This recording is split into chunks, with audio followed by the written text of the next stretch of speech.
thought for a second there that suited 8-6. Looks like it folded all around to Tyler. He's definitely raising. Oh, he just calls. See, every time I think I know something's happening. I actually caught myself a bunch of times last night with that same situation. Just when you think that, oh, they got a big hand here, they're gonna make a move or whatnot. It just did the opposite. So I just figured the way he's been playing when it folds around to him on the button that he would continue. But he's gonna take down the pot anyway with flop top pair.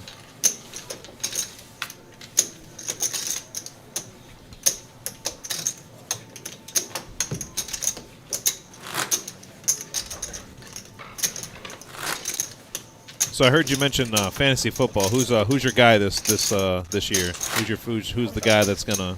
Oh, Cooper Kupp. Cooper. Yeah. He was my keeper. I drafted him like in the 4th round last year. Yeah. We only keep one player, so I kept him again this year because he's. Yeah. I mean, he's just like dynamite. Yeah, Cooper Kupp. Unfortunately, in my one league, I'm up against Big Glenn this week, and he's got Cooper Kupp, so it's not going well for me. Yep. Yeah, I actually have Diggs as well, so I had a good Thursday geez. night. Yeah. Okay.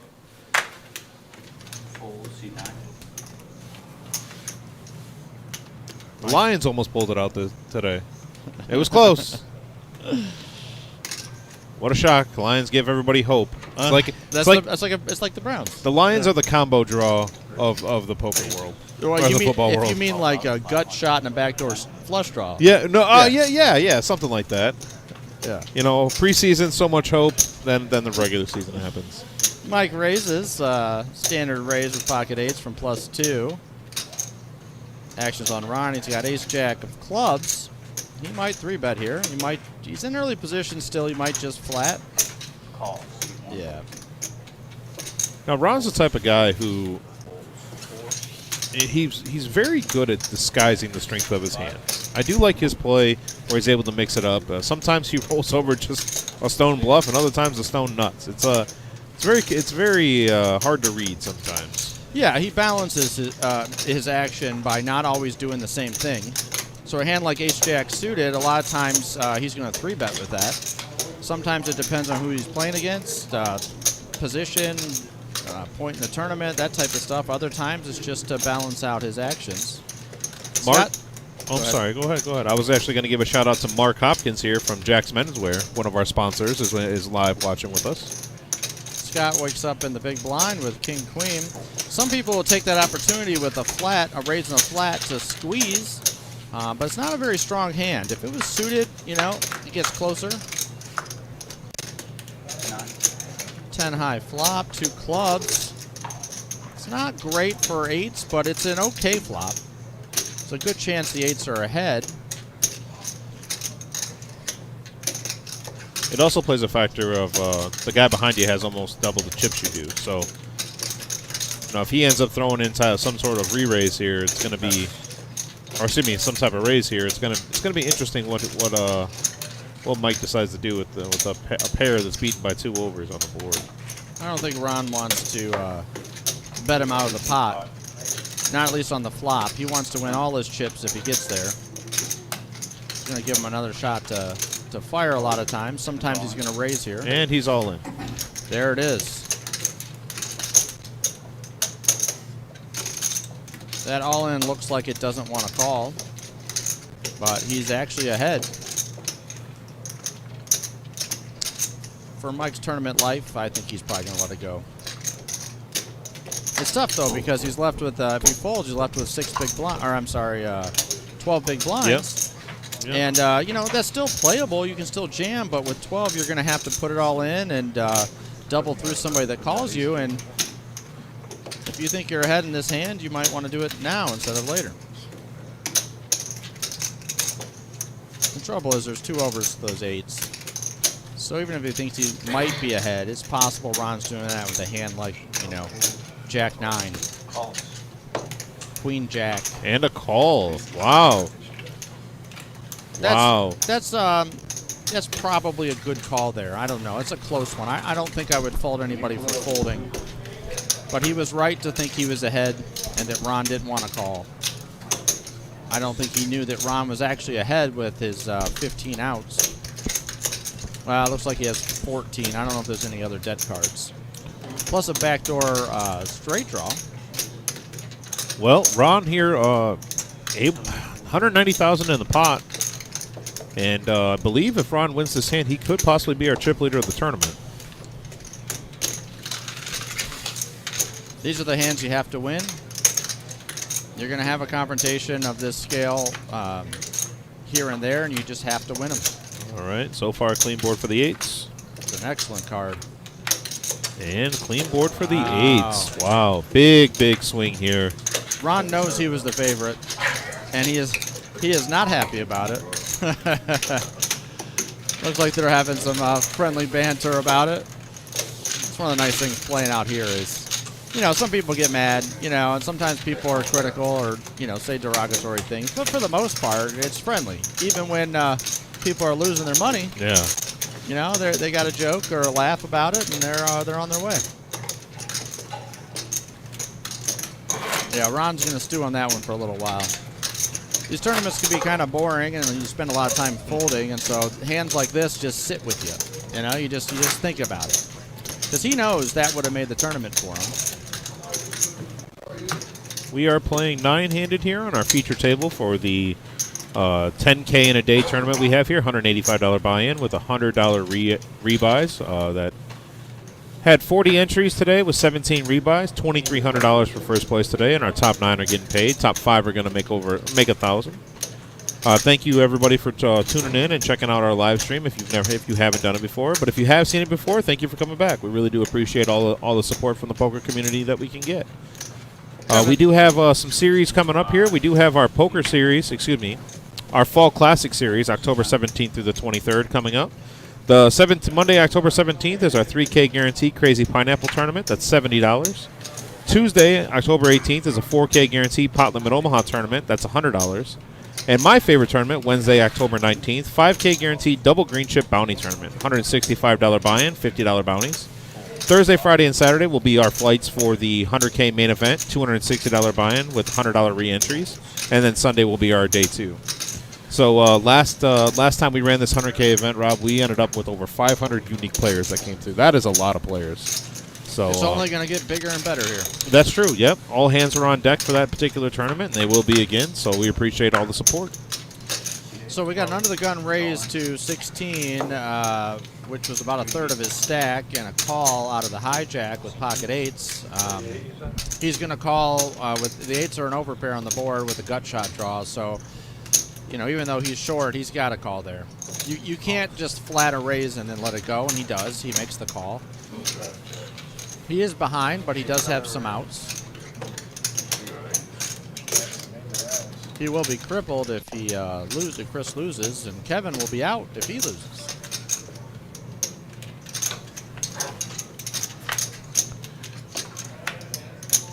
Ten is no help. 7 or an 8. And the 6 is a miss, too. All right, so Kevin now with about 120,000 in chips. What's his card protector he has there? Is that a Brutus? Some sort of little Buckeye, Ohio State little card protector there. Yeah, I can't quite tell. Oh, I was looking at he has 2 card protectors. Oh, okay, yeah, he one. does. Yep, okay. His arm was blocking. That looks like a Brutus.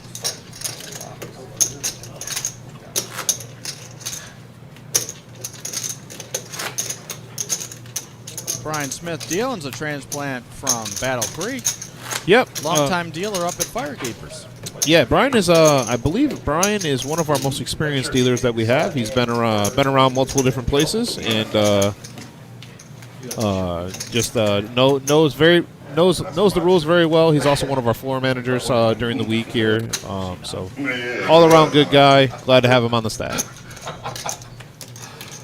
Well, Ron short stacked with Ace King. I bet that money's going in. He's got 11 bigs.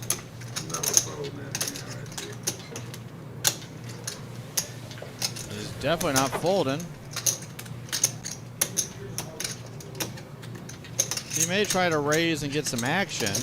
Hope somebody comes in over the top, but been very few 3-bets. So all in it is. He's just praying somebody puts it in with a worse ace. And you'll see that a lot. A lot of people really love their aces and have a hard time. Ace-5 offsuit's probably going to fold.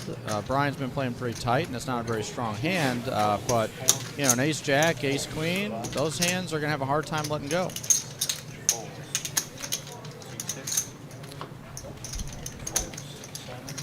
Yeah. Ace-10, Kevin on the big. He can close the action and be heads up. It's the type of hand a lot of people just won't fold. Yep, he's thinking about it. A little over half of his stack. Does a suited ace-10, he'd feel a lot better about it, but ace-10 really isn't that strong. And oftentimes it is dominated. Pocket 10s and up have it crushed, and ace-jack and up have it crushed. That is something I didn't know. We just got informed about. I don't know if you saw Brian in seat 1 there. His card protector is on the rail right now because the metal from the card protector actually affects the RFID readers. So, interesting. Okay. Technology. I like the RFID better than the hole cameras. Yes, I definitely do, yeah. And I think for the production side of a stream, too, it's much better because you don't have to manually enter the cards. Well, he makes the fold there. That's a tough fold for a lot of people. If he was deeper and it wasn't such a big part of his stack, I think he's calling there. But it's a crippling loss if he calls and loses. And he just chipped up, so it's understandable he let the hand go. Ron was also in early position, which suggests he was stronger than average. He was behind, but he got you. There's the real Ron we know and love. That comment was entirely about his ace-jack of clubs hand. That was 100% what he's been stewing on. Next time I try to. Oh, Ron wakes up to ace-king again. I think he might do it again. Just because 2 hands in a row jamming all in from early position looks a little fishier. Oh, okay. That was wrong graphic then. He just folded. There's no way he folded ace-king. Yeah. Playing real tight. There's just no chance. Playing real tight.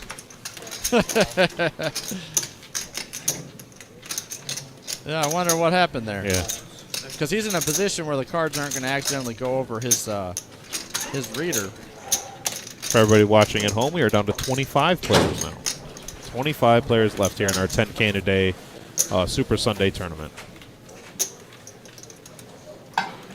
Folds around to the small blind, 6 deuce of hearts.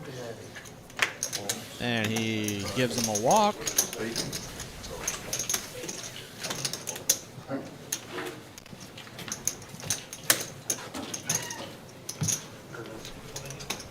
Looks like it was actually ace-king that Ron folded. Big one? Yeah. I'm going to have to ask him later. I'm very curious his thought process there.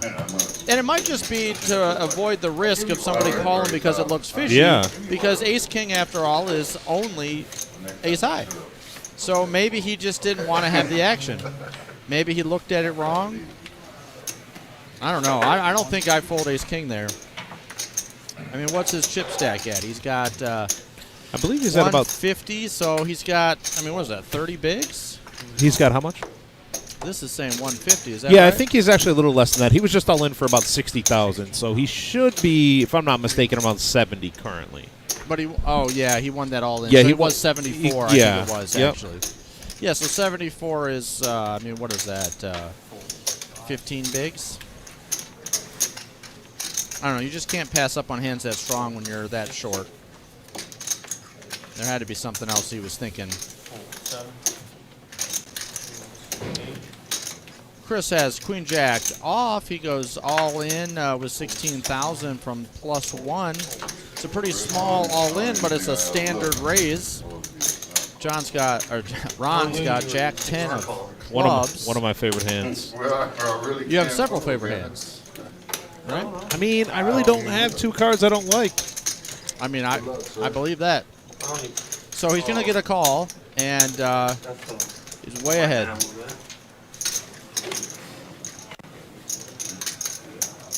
Four and eight. I had 5. I already had 7. I said you ain't four that nowhere. What? Probably well not looking. How long do we have until the break? Do you know? That is a good question. I believe we're coming up on one here. I'm gonna try and time it so I can go find Ron and see about that hand. Really good flop for Chris here. Diamond draw with his jack. Yeah, it kills one of the outs for Ron.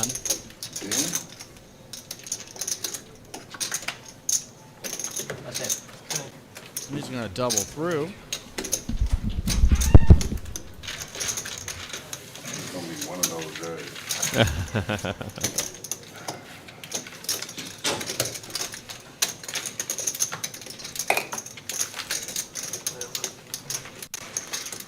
Once again, I'll just let everybody know this particular segment of Live at the Reserve, our Super Sunday 10K in a Day Guaranteed Tournament, is brought to you by Creative Excellence Salon, located right here in Toledo, Ohio, at 3102 West Sylvania Avenue. Owned and operated by my mom, Miranda Marzinkowski. Please go ahead and give them a call at 419-472-1454 for an appointment. Mention this ad and you'll receive 10% off of any take-home products. 35 now. Looks like we have a break in about 18 minutes. 18 minutes, okay. So blinds are now up to 3,507,000 with our 35 ante, or 3,507,000 with our 3,500 big blind ante. 3, 5, 4. Tyler's slowed down his action. I think it's mostly because of his cards. There's also been more action from other people. Scott's got another hand. He's actually had quite a few good starting hands. And most of them involving a jack. He's had pocket jacks a couple of times too. He has. He moves all in. He has 50,000. Plus about 7 bigs. That's plus 4. That's a great move. Folds to you. You got to be taking those stabs.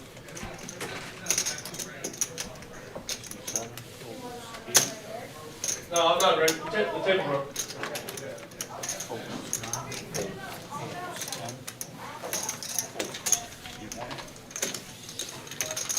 Looks like it might get through. Brian would be all in to call. Offsuit 10-9. They went back into the reader slot. Well, he had a similar situation with King-Queen offsuit, and he let it go. I would expect him to do something similar here, There too. it goes. Yep. And that's fine. Some people just, they play a lot more conservative, a lot more risk-adverse. And if you can get some cards and some, connect with some flops, that's a winning strategy. But it's really tough if the cards aren't coming or if you're missing the flop. It is fun to see how people play differently. People just have different styles, different personalities that require different ways of playing. A lot of really good players out here also change gears. Yeah, we do have a lot of players here that are able to do that. Ron Spears being one of them, Yep. like I just mentioned. Andy's another one that is, especially when he has chips, he's able to switch the gears up really, really, really well. You know, one that got me was Kevin Wall. Yes. He plays out here a lot, and I had him pegged as just this really tight aggressive, very nitty, waiting for hands and never making a move. And then I watched him on stream once, and I was just like, wow. Just blown away by what he's showing. Nothing crazy, but he was taking his shots and his situational opportunities with no cards, and or at least light holdings. Tyler B's got a real hand. Raising a +1. Like you raised a 15. That's a hair over a min raise.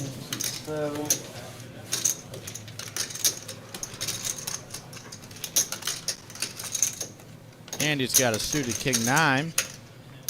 It's tough because he really can't call. It's a quarter of his stack. He's got to put it all in or fold. And he's all in. He goes ahead and does it. There you go. A lot of times in these situations, a suited King-9 is better than a suited Ace-9 because it's much less likely to be dominated, as is the case here. We have, I think Tyler. Tyler's going to call. Yeah, I think Tyler's going to go and give this a call once it comes back around to him. Yeah, it's going to fold to him, and he's going to call. And Andy's going to be at risk.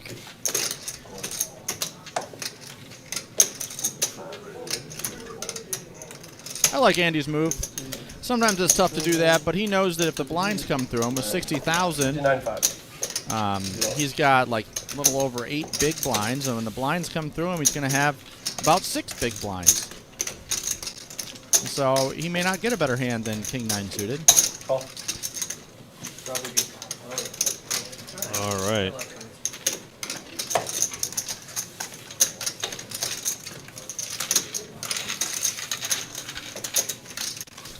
I like playing with Andy. He's very, very personable, very nice. Just a good guy, you know? Yeah, very, very good guy. Yeah, and he's just very fun to be around. Andy at risk here. Oh, right in the window. Ace in the window. Ace right in the window. 7 or 8 of hearts would be great for him. 7's not great. Gutter ball. All right, and with that, Andy's going to be eliminated, unfortunately. And with that elimination, I'm going to go ahead and talk about our next sponsor that we have here. It's called A1 Accurate Airport and Limousine Service, owner and operated by Don Christie and Shane Christie. Some of you guys know Shane here as one of our regulars. This segment is brought to you by A1 Accurate and Limousine Service, your #1 airport provider in Northwest Ohio and Southeast Michigan. We specialize in corporate transportation. If you're looking to book a smooth and reliable ride, please call us at 419-725-LIMO. That's 419-725-5466. They also provide limousine service for all your special occasions like weddings, special nights out, birthdays, bachelorette parties, sporting events, and concerts. Visit them online at services@a1accuratelimo.com. I personally have taken a couple of rides with Shane and hired him to take me to the airport. Phenomenal job. You feel like a celebrity when they come and pick you up. They got the little sign and everything. So please give them a call for all your transportation needs.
All right, we are still waiting to see who that player is that's coming in right there.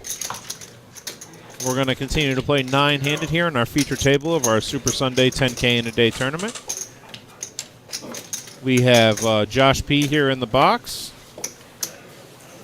Seat 5, first day.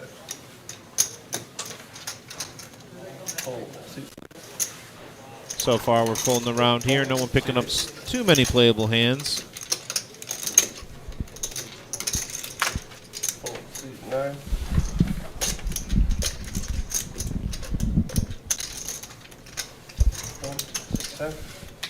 Ron to Ron, 4-deuce offsuit. Unless he's Gary Bolton, we're probably going to see this as a fold. Yeah, the early parts of a tournament when everybody's very deep, you'll see a lot of people playing a lot of spec hands, making a lot of moves. Oh, but at this point, nope.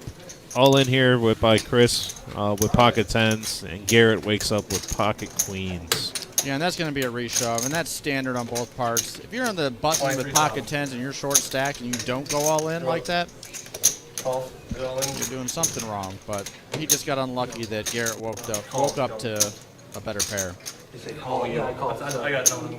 Sorry. Tyler's going to let his hand go. He's you know, he's got a nice stack, and he could bust 2 people and really chip up, but he's got a pretty weak hand, and he's got to beat both of them to make money.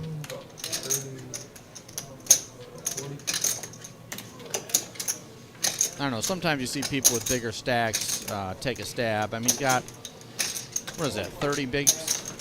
Yeah, you definitely see a lot of people, especially in a bounty tournament, taking stabs like this. But that's so. almost a third of his stack. That he should be folding there. Heads up might be different, but against 2 opponents, he could easily be dominated 2 ways. And Chris sees that he's dominated here.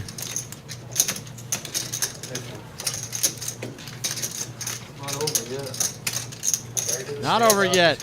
Well, Chris is doing it right, though. He's standing up. He's getting his stuff together. We're talking about... Pushing in the chair, saying right. his goodbyes. Phone's going in his pocket. Well, it's going to be one of those 2 10s, and he misses. Looks like Chris is out.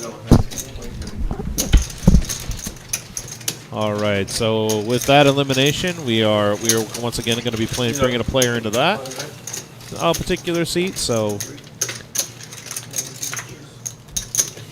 once again, our 10K in a day tournament that we have here right now, 40 entries into this tournament, 17 rebuys. First place, $2,300. Top 9 spots getting paid. 9th place getting $450. We're getting down close here to 2 tables, and I'm pretty sure they're going to either be bringing a player in here, or we might actually be at 24 players. So 8, 8, and 8.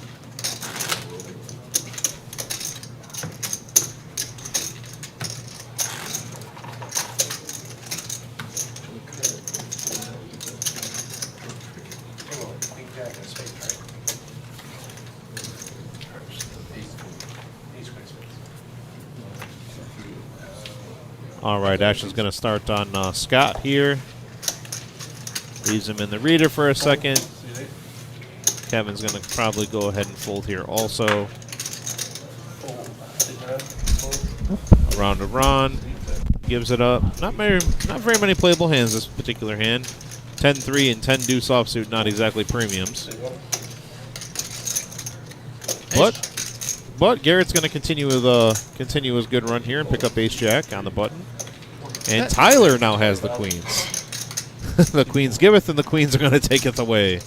Garrett raised a 20,000. It'll be interesting to see what Tyler does. He might 3-bet, but he might just flat and try and conceal the strength of his hand.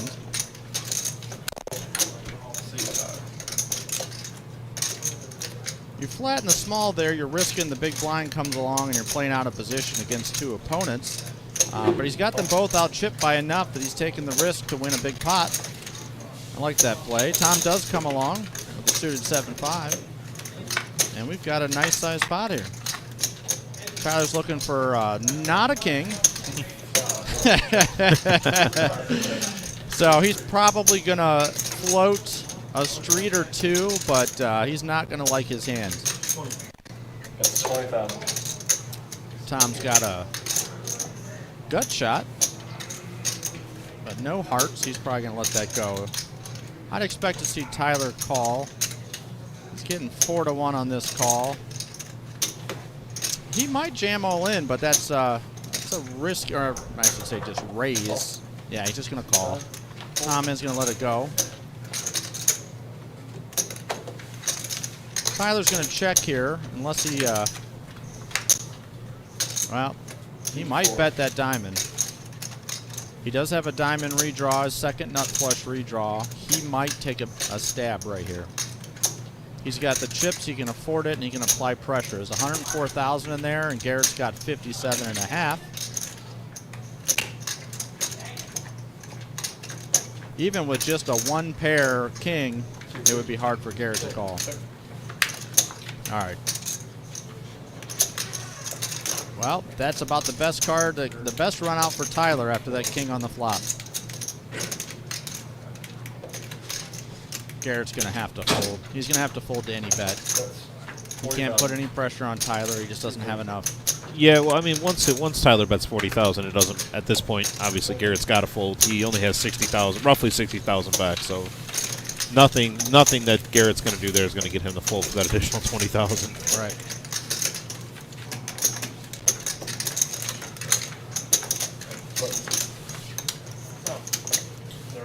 All right, we do have a new player coming in. There's one of our owners, Steve, bringing in this particular player. And it's Alex Erd.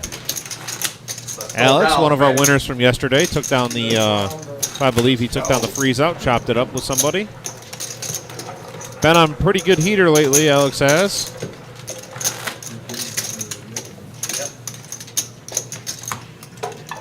He's been on the heater on the golf course against me, too. He's been crushing me. I think everybody does that. Yeah, I haven't been playing very well this year. Tell me about your bag. Nope. No. Listen. No, I heard about it on the stream last night. Oh, man. They were making fun of me so bad about that. Yeah, you said, you fell down in pain and no one helped you up. Yeah, I was out there with my buddy Hood, and I was out there with Derek, and I forget who the other one was. I think Ryan. No one helped me up. Well, I mean, I'll wait for later. I appreciate that. Mike V's got ace 9. He's got 211,000. 21,000. It's about 30 bigs.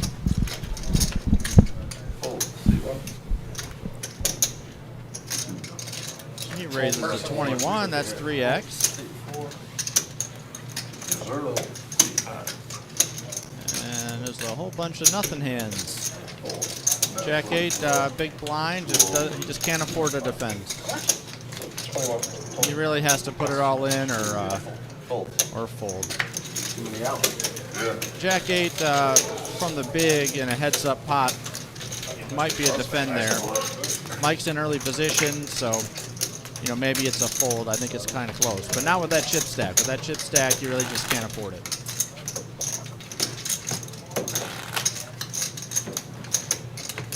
That's one of the reasons why the aggressive players, even sometimes the ones that are a little too loose or a little too aggressive, can tear up a table in a tournament, because a lot of people are thinking that way. Like, I just can't afford to call this otherwise callable hand or to raise or bet this otherwise playable hand.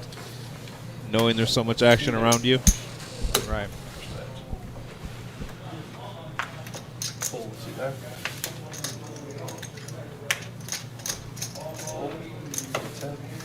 Ace 10 offsuit for Ron with less than 10 big blinds. He's in the +2 spot. And there's the all-in.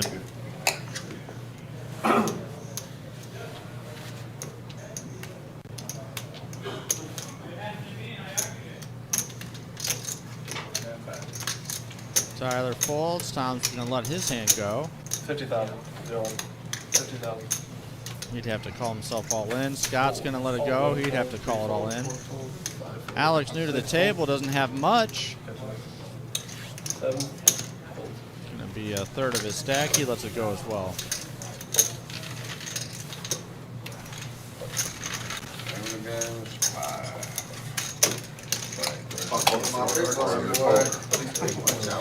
What you have, man? I'll tell you what you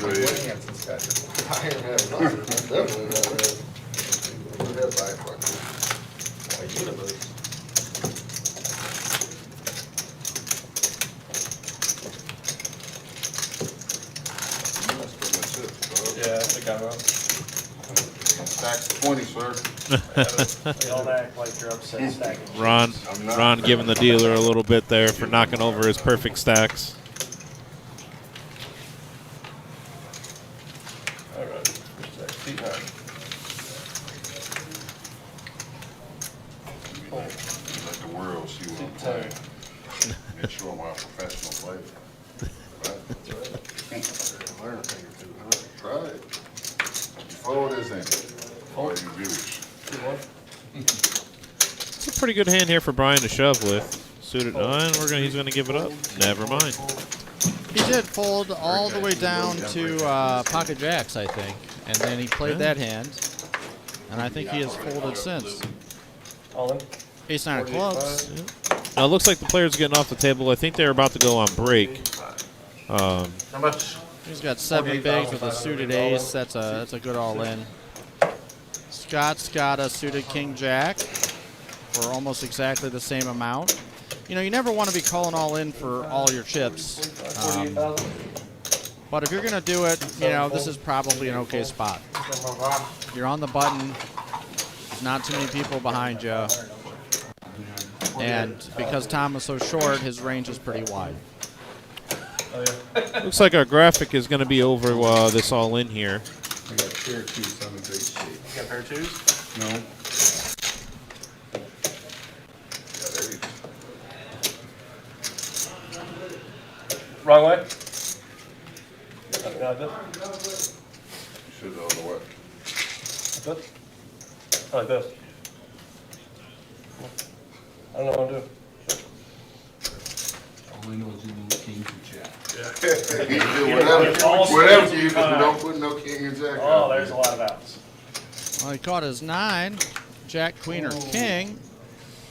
Jack is right there. Lucky. That's unfortunate. Tom is going to survive, but he's going to have a 500 chip. Don't even say it. Don't even say it, Tim. I'm not. I'm All not. right. I've heard it- I've When heard we it too come many back, times. when we come back, I believe he will have 1,000. 1,000. So he's He going has to double to. up on break. He's going to double up on break. You cannot be busted on a color. That is correct. Yep. That is correct. And on that, we're going to take a break here. We'll be right back. Please stay tuned. Maybe third, maybe third. Yeah, just had a hand there. Hey, look at this. Steve, I got a chair too. You might get it. Chip and a chair. Hopefully you win one.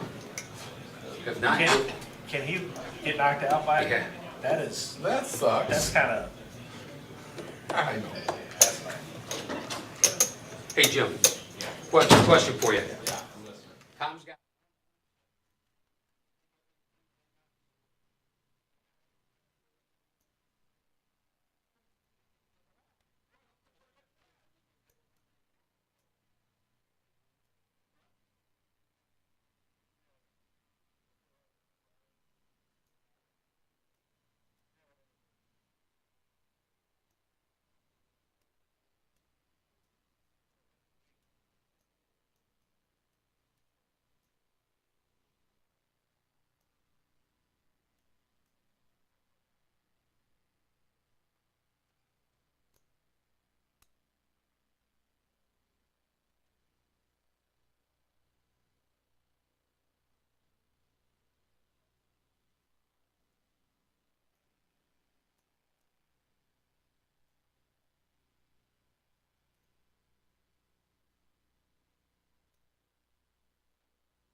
Oh, Who won that last year, you know? hey, you guys, I want you guys to realize that if you did before the break, I got to double up. I doubled up. You guys During doubled the up. break, You gotta double up. Who lost the last time? I had a favorite Oh, going yeah, in. yeah, 10-5. Chip her chair. That's actually what it is. 10-5, the literal meaning of it. First next seat 10. But I doubled up, man, while I was gone. right. You can't beat that. that, man. Can't beat that.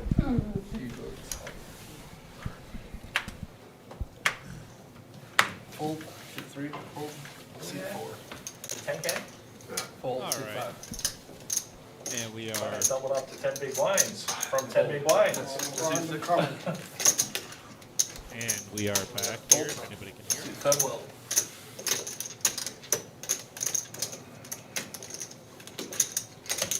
Raise. 37,000. Seat 8.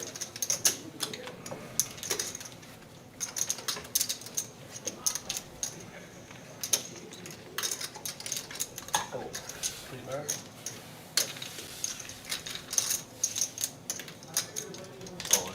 All in.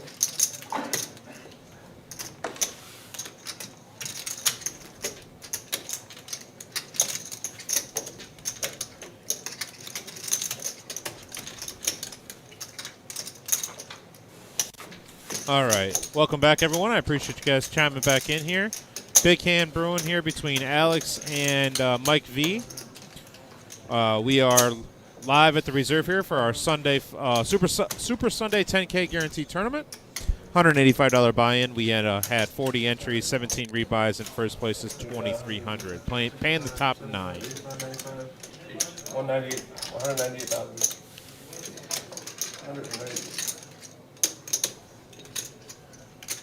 Mike all in here for 200,000. It's going to be, I believe, an all in for Alex to call. Giving it some serious thought.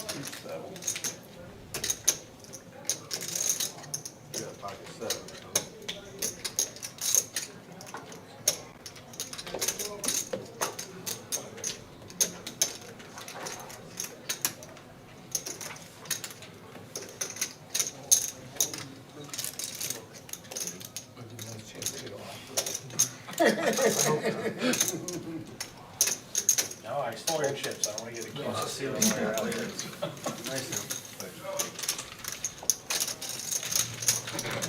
All right, and the Pocket Kings are going to get through here. Alex goes ahead and folds and gives it up. Alex was still almost 100K back. Mike had 255,000. Yeah, I'd say so. Here's what we got going on for chip stack right here. We have Tyler still has a lot of chips with 263. Mike V, 225,000. We are down to 21 players in this tournament, 3 tables of 7. Tom making sure Alex doesn't focusing on Alex's breath there a little bit.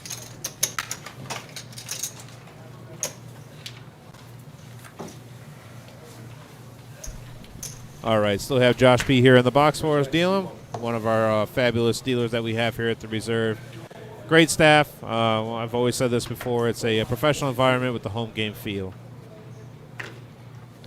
Garrett with pocket deuces, and he folds. Interesting.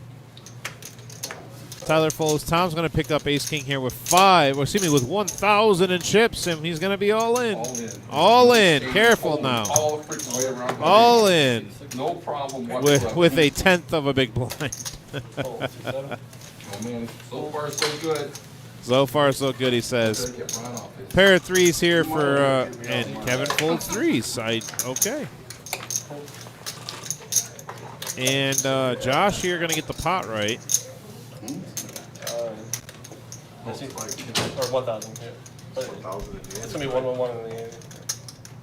Tell you one more 1,000. You already won this. You win this order. Give me 1,000. 111. Yeah. Plus the end. Yep. All right, we are here with Ace king, the only time I have. And guess what? Ron with 9-6 I offsuit. would say Forced- but I really wouldn't. Forced the call just because I need all the Tom didn't have much here. You already won for it. Oh, no. And here we go. Still gutter ball for Ron. Now double gutter. And a 5. Ace King. Take it down, sir. Ace King gonna take it down. Wow. Josh, I need to. That's the first one. And 8X for Tom. It's only ace king. See you later, guy. All right. All right, so small. This segment is still brought to you by A1 Accurate Airport and Limousine Service. Go ahead and give them a call, 419-725-5466 for all your transportation, all your limousine service needs and special occasions, weddings, birthday parties, all of that fun stuff. So You made it. Oh, man.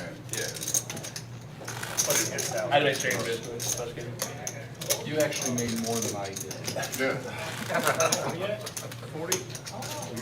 No, one more. You only won 4. Only one. Yeah, pay 1,000. That's You want true. his Yeah, I won the end. That's why I lost it, though. Seats. For it, I'll take it. Rather than losing 10,000. Fold. 5. Fold. 6. Fold. 7. Ace king all night. One chip in front of me. Card for the card. Fold. 8. Fold. 9. here we go, back up with that. All right. Folds around the small with a queen. A lot of times a queen 6 is going to be ahead. Raise on. Ron's going to shove all in against the big blind here. Garrett has a shorter stack than he does and not a very strong hand. And that might be the difference between his ace king folded and queen 6 is that he was heads up here if he gets called, but with under the gun raise, everybody at the table. That was loud for a second. Everybody at the table still yet to act. All right, we got a dealer change coming in here. Let's take a look at Looks our like we have Josh coming in. stacks. I think the blinds are going up. Now, that might be a little old. What's going on, guys? Looks like Tom's still at the table. I don't know what that was for the. That's what they're doing. I think we're down to 19 players. Final 2 tables. I believe the blinds are 5 and 10,000. You got 2 open. When the blinds start getting up here, even the bigger stacks, if you want to look at these, like Tyler, he's only got 26 bigs. The blinds are incorrect on that graphic. I believe they're 5 and 10 now. Yeah, and actually, Tom, Tom just, I don't even know what the number is, 8X'd. He just got put it all in with Ace King and only had 1,000 left. And now Tom is all in again here for 8,000. Oh, he's on to That's us, it. my bad. Josh was trying to tell him he had to bet more, and he said he couldn't. Spot 8, with a fold, spot 9. With a fold. Mike's got a legitimate calling hand. He's going to go ahead and raise and try and isolate. Spot 9 Oh, that's spot 10 fold, That's spot Mike. yeah, that's Mike. That's a good bet there. And Although it does play well multi-way. Garrett's going to go on here for 37.5. Mike has 230,000, so Well, he's already in for interesting 20. here. Tyler picks up a legitimate holding, and he's the chip leader at the table. So the only person he's thinking about right now is Mike. calls. He's just going to flat. A lot of times in these tournaments, when you get close to the final table, people just start, the bigger stacks start calling it down, and then calling the all-ins, but then checking it down. So it'll be interesting to see how they go.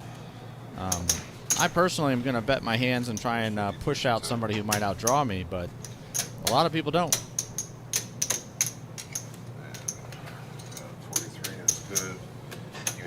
All right, we have a four-way flop. There's 25. Two people all in. All right, my friend. This is all you. Tom is Side pot for the jump. ace four off. So that heads up action on the side. He's got a gut shot now. Action starts. at Nines are spot. good on that board. Nobody has clubs. Tom's ace might have been a club. Is it a club or a spade? I can't remember. Put one in the box. Yeah. They can read the cards there. Yeah, he has the ace of clubs, so he does have the. Spot 9. Oh, and Garrett has a queen of clubs. Pull that back. You guys table your cards, please.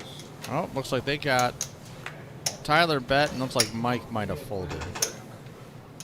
That's what I'm guessing happened.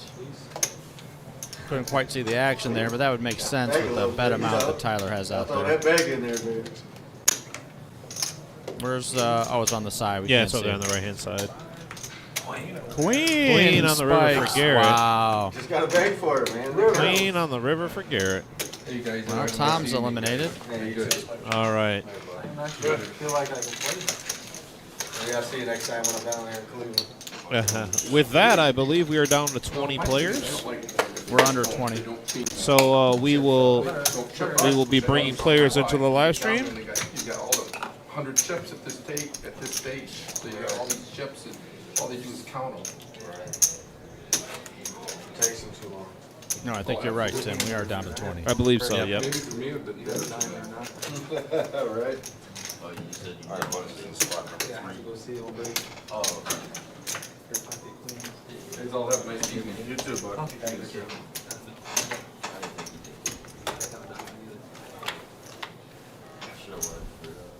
Action starts at spot number 7.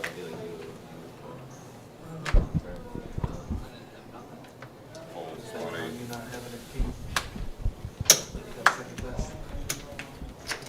Kevin's in the +1 with king and queen of clubs.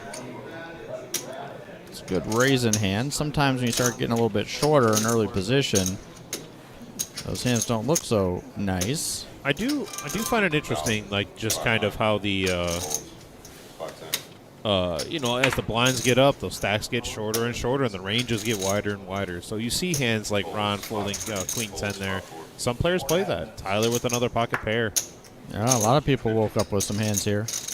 Yeah, it's interesting because the ranges get wider but also tighter. So it's more of the situation that you're in. In a normal raising hand from early position, you might let go, but then a hand far worse in later position, you're putting all your chips in. Tyler's going to have a shot at Kevin here. There you go. Fill them up. Let's go. I think he's going to take it. Let's go. Fill these damn tables up. Blinds are coming too quick.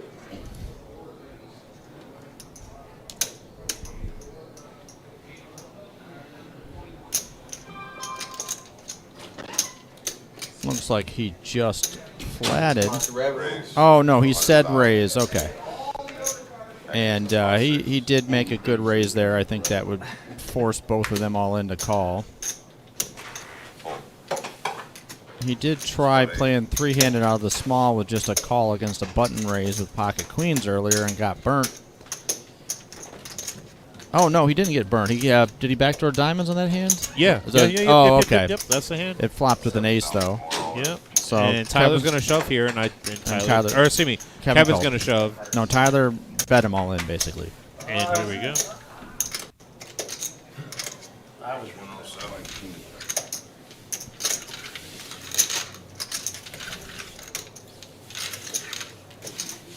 Tyler's getting it in ahead here by a little bit, and he had the chips to do it, but if he loses, he's down to 10 bigs. It's a very significant hand for him. It's like the hand Ron was in with ace-jack clubs. Clean flop for the eights. Yeah, that's a very good flop for this matchup. Really good turn for the eights. Got 6 outs. And that is not one of them. All right, with that, we should be getting close to a full table coming in here very shortly. Our staff is working diligently to break a table as we speak, so we'll that puts us down to 19 players, I believe. Yeah, small, big, button, spot for the board.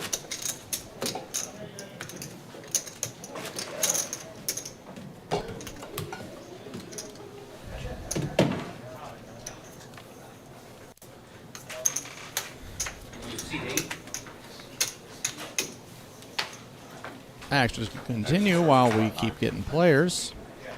Mike doesn't have much, but Ron does.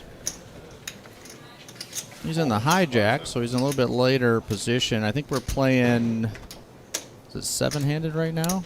Currently we're 6-handed. 6-handed. 6-handed at this particular table. However, like I said, I think that Steve and Marissa are working on breaking a table. When you're 6-handed, hand strength goes up for something like a suited Broadway. Middle pairs, all that stuff is stronger because there's less people that might wake up to a good hand. He goes ahead and goes all in. Back around to Scott and Alex. Neither of them have much. Alex would be crippled to call and lose, and he lets his hand go.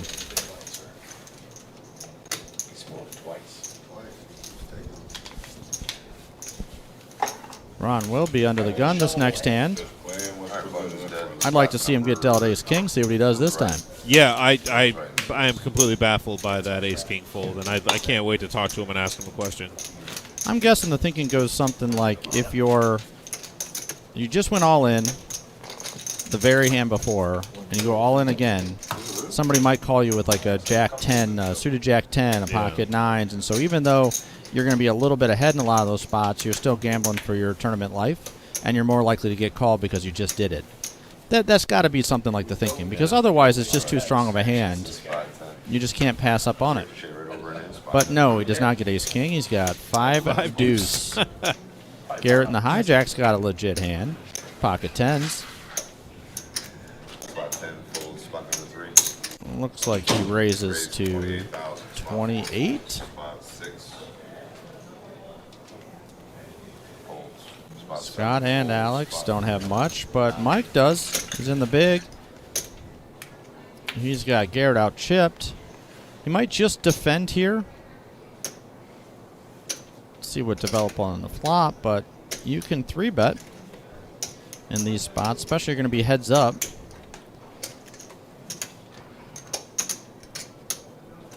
He doesn't out chip him by much. There's an outs.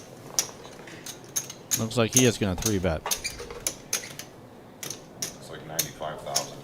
95, a little over 3x. Spot number 3. Garrett sticks it all in. Call. That's going to be, yep, that's going to be a call from Mike. All right. He kind of committed himself with that 3-bet. There's just too much money out there to pass. 102,000 will only be 10 bigs. 142. 142 is the total amount.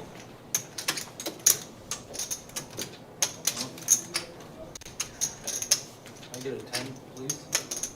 There you go. Is it another one of those hands? There's Garrett begging for a 10. You want more, man. 42 is good. When you ask for a 10, you know it's going to go 10-8 queen, right? I got an ace jack. And then a queen on the river? Yeah, that's a good sweat. 10, 10. Oh, you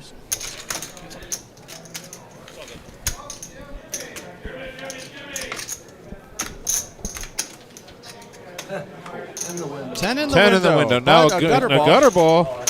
Did I see that gutter ball before you, Tim? I think I might have. That was pretty good. Oh, there it Hits is. There it is. Board could pair, though. 7 of clubs. 7 of clubs. Ace of diamonds. All right. Wow. Oh, man. Garrett knocked out on after flopping a set. Ouch. I mean, the run out was something of a roller coaster, but they were both even money going in. Roughly even money, so that could have worked out either way. Welcome back. You came back with more chips, though. This stream is brought to you by Carpet Spectrum. Carpet Spectrum, home of all your flooring and floor care needs. Family owned for 18 years, supplying and installing floor covering, ranging from carpet, luxury, vinyl planking, hardwood, ceramics, and laminate. Carpet Spectrum is one of the largest remnant rooms in Toledo and surrounding area. come in and mention that you saw our ad on the Reserve Poker Club live stream and receive 20% off your next offer. That's Carpet Spectrum. 1855 South Reynolds Road in Toledo.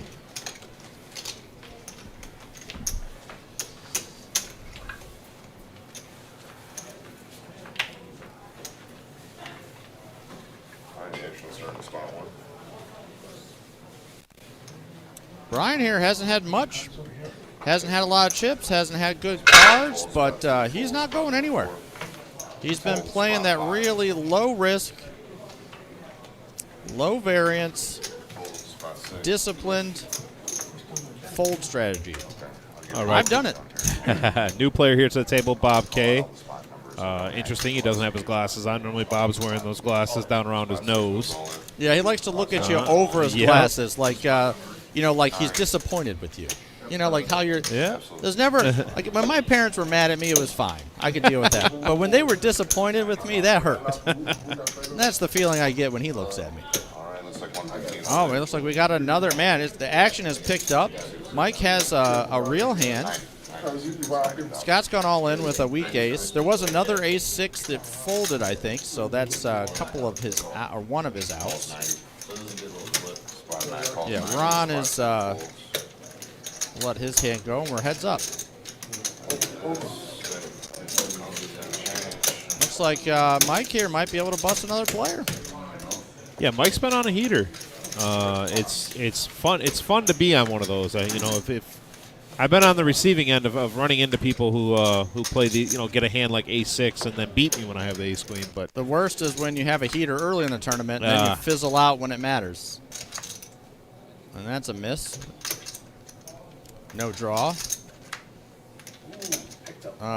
Jack or deuce would be a chop. Yep. And ace queen's gonna take it down. Well, he did get one hand to the table. Oh no, I'm sorry. He's been here for a bit. So we're down to 8 right now on this feature table. I think we're going to be getting another player coming in here. We are down to two tables on this 10K in a day Super Sunday tournament that we have going on. $185 buy-in with $100 rebuys. 40 total entries, 17 rebuys, $2,300 for first today, paying the top 9 spots. Oh, he's not folding, not with this deck. He's calling. I'm talking about, he wouldn't have made that nigga, but he would have just came in, he's going to start the spot left in. And if you shove, he's I still sure, calls. yeah, he still calls, I'm winning. 15 players left. Just looked at the graphic. 15 total players left That's a here. raise, I thought.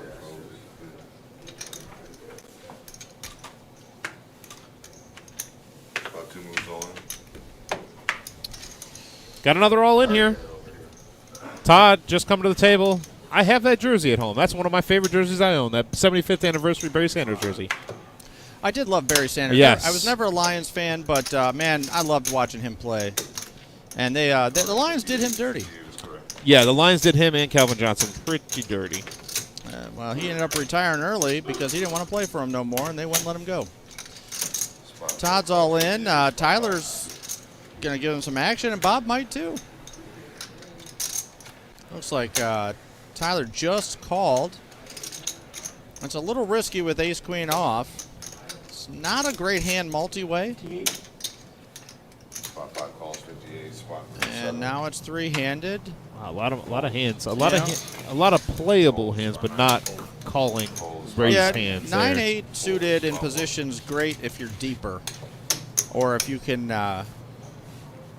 If you know there's some room to play. Brian here with 10 Jack. I'm kind of wondering. folding. I'm kind of wondering what hand Brian is waiting for. Jacks. You think Jacks is his cutoff? I think it's the only hand he's played. I'm wondering what he's waiting for to get this last 2.5 big blinds in.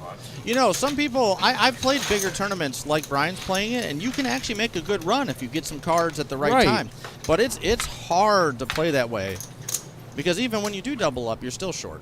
Look at that. 3 kings. Misses everybody. Misses everybody. Bob's still with the full house, though. Tyler likes it, though, because there's a very good chance with ace-queen that he's got the best hand. Yeah, that's the nut non-pair hand. I also, by the way, the high hand of the tournament so far is quad aces. Quad aces? Quad aces is the high hand. If Jack had played, I would have thought it would be his hand. I feel like he wins every time. So Todd's all in, and Bob has bet really small. Tyler's correct to call here, but he could raise. A raise only, wow, that's a, Take that back. for, I mean, the bet was like a tenth of the pot. It was 10 or 12% of the pot, so that's a pretty tight fold by Tyler. He's happy, though, seeing he was behind. Oh, it must have been on the turn. Yeah, must have been on the turn there. I missed a card. All right, and with that, Todd is now eliminated. Cito. We are back to six-handed here on this feature table. Seven-handed, I'm sorry. 6.5. Alex counts as the half.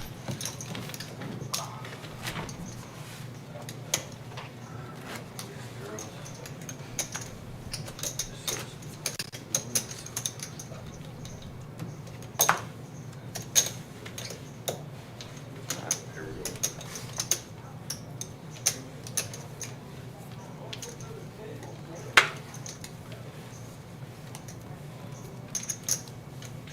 All right, actually starts in spot 5.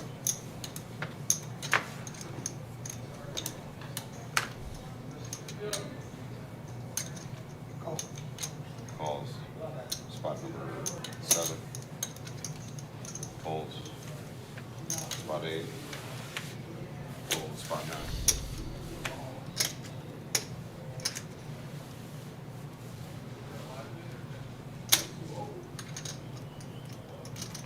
Raise 25,000.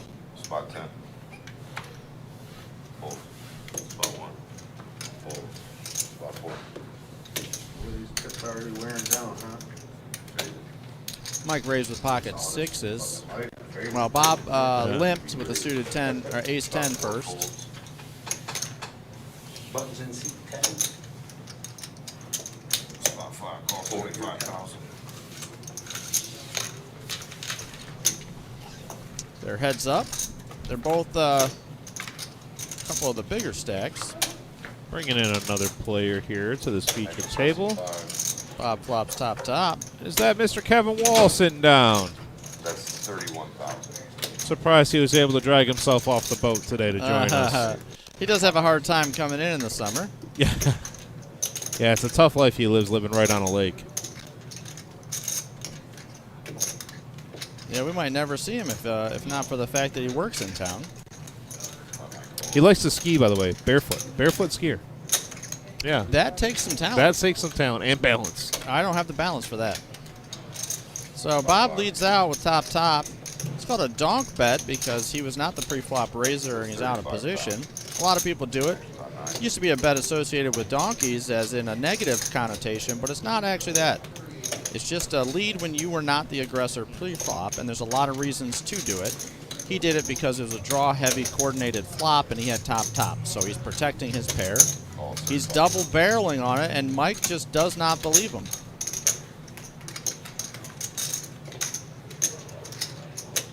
Interesting board, double paired now. And Bob's going to keep firing. Mike might think he can take this away from him, but all the draws missed. So unless he was playing a hand like ace-9, you know, 8-9, jack-9, a big bet really doesn't make too much sense here. Just calls him down. Actually, I don't mind that call so much. Bob could have been on a draw, you know, king, queen of spades, queen, jack of diamonds. You know, there's a couple of different hands that he might have bet like that and not gotten there. Bob picks up actually a good-sized pot.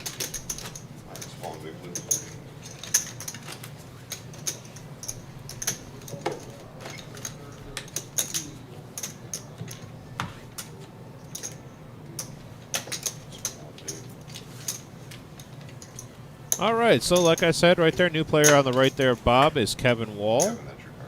Well, it's our right, Bob's left. Kevin Wall there, sitting in seat 6. Yeah, I mentioned him earlier as someone that I misread quite a bit for a while out here. Spot 8, fold, spot 9, fold, spot 10.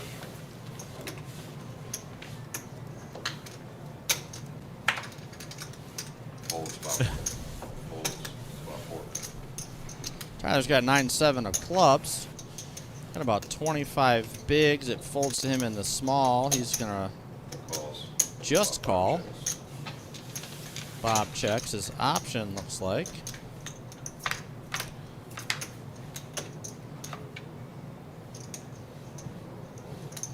Bob does have a gut shot, but no hearts on the board.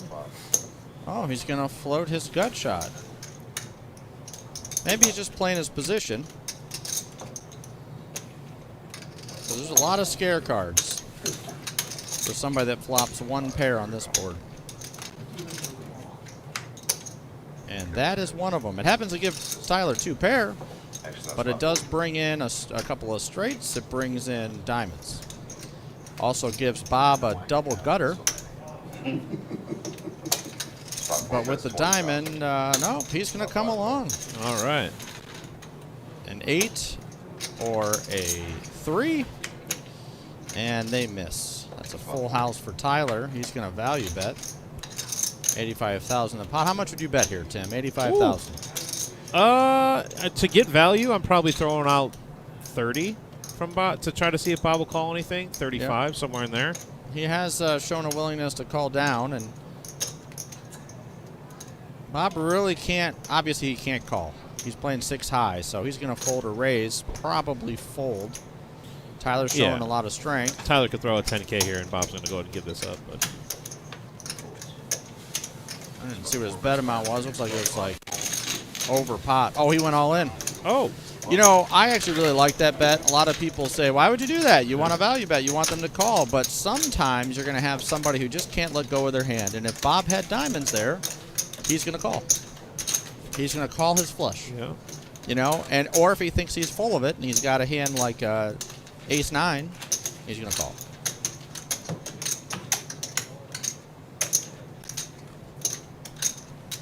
We got another hand coming. All right.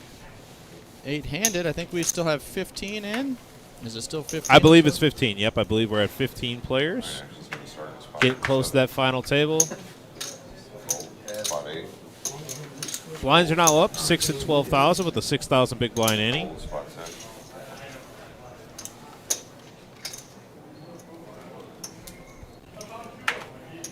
Hold spot 1. Brian with 7-6, he's going to fold. That's a situation where he should probably just jam all in. You're playing short-handed, you're short-stacked, and everybody folds to you. Spot 5. But consistent with his strategy, he's going to let it go. Calls. Tyler raises from the button. Spot 6. Bob flats. Kevin's got a legitimate hand in the big blind. He's just going to 3 players to the flop. just call.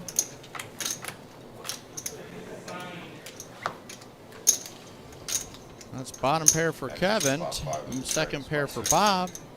Tyler, the pre-flop aggressor, missed entirely, but he's going to fire. We might see 2 calls. 81,000 in the pot. Looks like he bet 40. It's half pot. Calls. Spot 6. He's got 2 backdoor draws and bottom pair with an over ace. It'd be reasonable to float. The reason why he might not is because 40,000 is almost a quarter of his stack. Yeah. Not quite that much. Jack of diamonds. Spot 5. All right. So Queen 10 now picks up a draw on top of its second pair. Tyler is going to slow down. This might go check, check. Tyler's going to fire, though. I think he realizes the only way he can win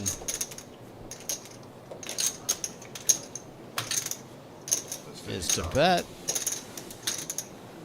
I can't see what the bet amount is. 50,000. Yeah, I don't think. I don't know if Tyler was betting for value there, thinking that he was good with his ace high. A lot of stuff's going to call you down there. Weird bet.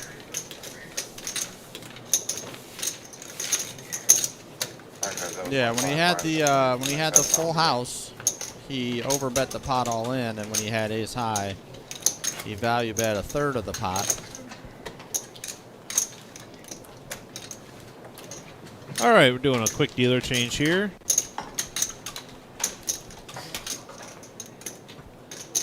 Next dealer in the box is Brian. Got mentioned earlier, one of our most experienced dealers we have here. Every Bright night. lights. White light. You should be used to it. Bright lights. Yeah. First time being in the room. Same for me. Where have you played at? I just played there. Fire. You ever played on stream? CD? Oh, on the stream? Yeah. Oh, this one? Brevin, a BG student, plays on the BG soccer team, by the way. Oh, excellent. Yep. I went to BG. Did you? Fantastic school. I grew up in Bowling Green, but I also went through college there. Oh, okay. I went to UT for a second in Owens. I went to UT as well. Like BG quite a bit better, but that's probably because I was a hometown kid. Yeah. And I knew it. Yeah. And what was your degree in? I had a Bachelor of Science in Economics. Economics. Wow. All right then. Yeah, it's a mouthful for a whole bunch of, if you want to work in this field, you need another degree, because bachelor's is not a terminal degree in that field. Alex goes all in, scoops it.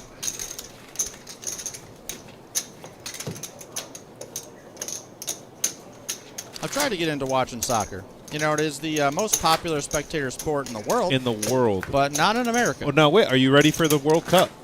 I do watch the World Cup. Yes. I do like the Olympics. I do enjoy that. I especially I like watching the women's national team. Yes, yes. What was it? 8 years ago?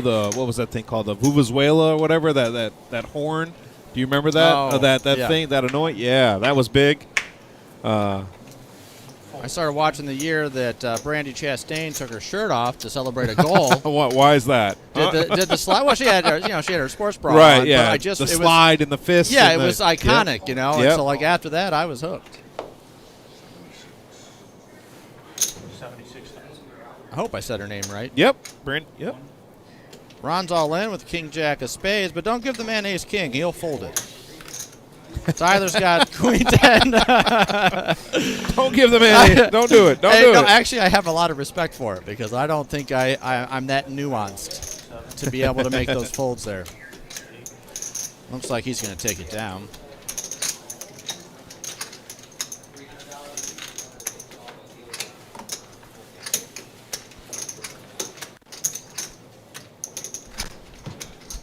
All right.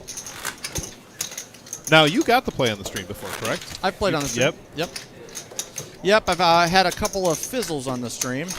One, I was on the feature table all the way up to 11 people left, and then I was the 11th person to bust out. 11th in that spot to bust out to make the final table. I went all in with, I raised with 9s, and Mike had aces. Yep. Yeah, Terry, the Vuvuzela. Or Vuvuzela, or whatever you want to call it.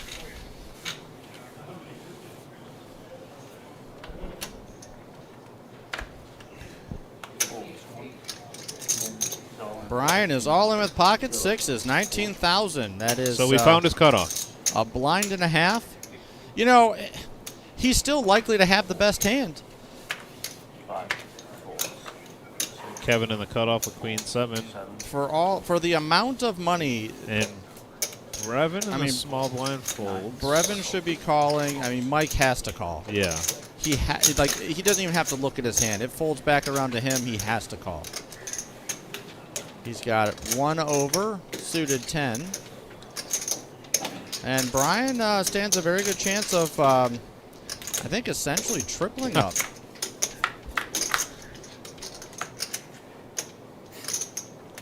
All right. You want to see running threes, don't you? Oh, there's one of them! Running threes! Come on, let's for the action. Oh, all right. Well, everything else got there. Waited for the right time. I tell you what, man, super tight, super disciplined. I'd love to see him make a run. He might have to open up and push in with more than a pair, or less than a pair. Looks like we got Brevin on the button now. Brevin, I don't think I've heard that name before. No, It's that's a very unique name. I wonder what origin that name is. That's a good question. So him and his buddy, they've been coming in here pretty frequently, and if you see the shirt he's wearing, it says "must have" on the shirt there. And that's him and his buddy's company that they're starting. They're trying to start a poker company. Must have Poker. I don't. Must have Yep. unique name. Yep. Brian has King 4. I'd love to see Brian open up. He's been so tight Yes. that everybody at the table is going to give him credit for something. He doesn't quite have enough chips to put a lot of pressure on him, but they are going to stop and think, oh, well, he must have something.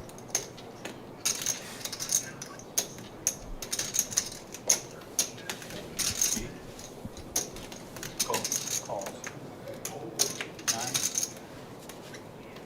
Fold. 10.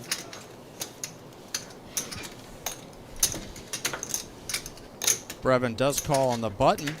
Folds you on the button with a suited 8. Are you limping there? Or are you going to raise? You got 55,000, so you've got yeah, less I'm than probably 4 bigs. I'm probably shoving on the button there with 8-7 suited. You might have had 70 actually, but still. Yeah, that's, I'm probably shoving there, putting the pressure on the 2 stacks that could actually call me.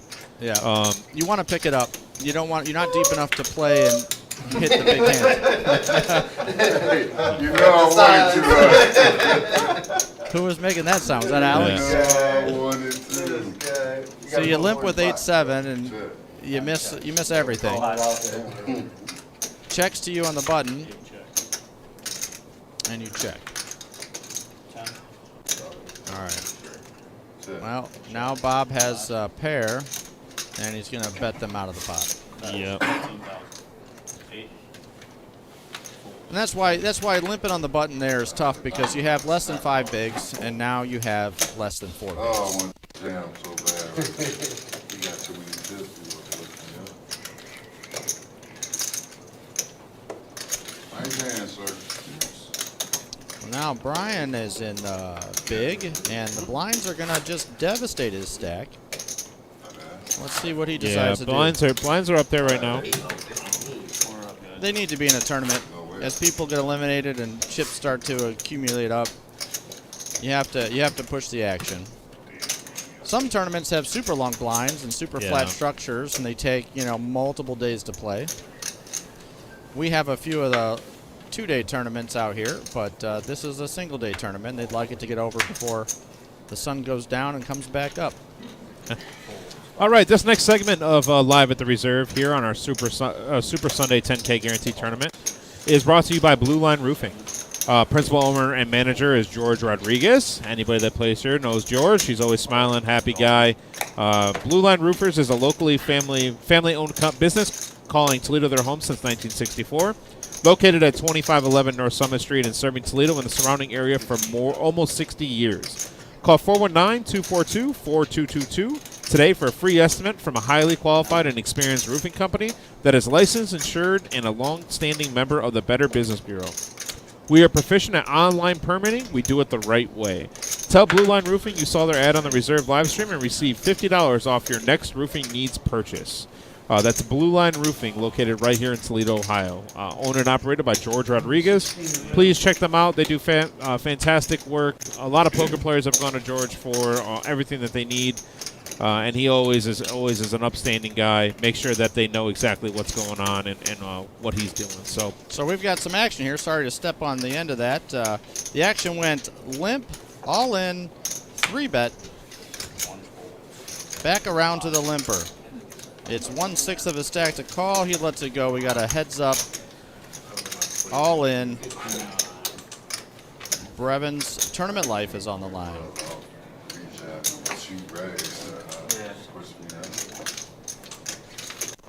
Two kings were folded.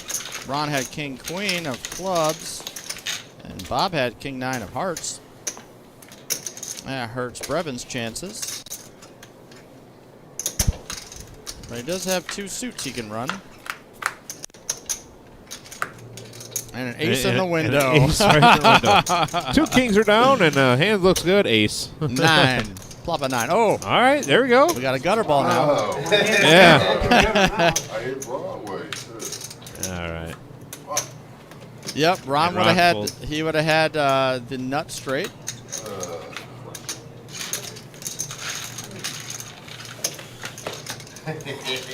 But you're in the small blind, so the big blind's left to act, and you got a +1 limped, and then the action goes all in. Yep, that's what he's talking about. The action goes limp, all in, 3-bet. 2 people left to act behind you. That's a good fold for him. He just doesn't have the chips to be gambling with that. Did you guys fold when I probably called? I wasn't folding. Only reason I folded was because he re-raised. That's it. Ron's now on the button. He is short enough that I think we're going to start seeing him shove all in more often. Oh, you said it wasn't? He did look Especially with Brian to his left Yeah, it did. in a blind. All right. Blinds are now up 8 and 15,000 with an 8,000 big blind ante. Alex hasn't had too much since he got here. Yeah, Alex has unfortunately been card dead since he came to this feature table. It's Ron's got a. Sorry. no, I was gonna say it's tough to see somebody like that. That's normally an action player just not pick up any hands to get in there with. So He's interesting because I really can't put a. Like, I can't pin on his thoughts. You know, sometimes he's super tight, folds big hands, and then other times he calls himself into 3 or 4-way pots for almost all of his chips with subpar holdings, and I'm not sure how it goes. I mean, it makes it difficult to play against him. all right, Ron's gonna pick up that pot after shoving there pre-flop.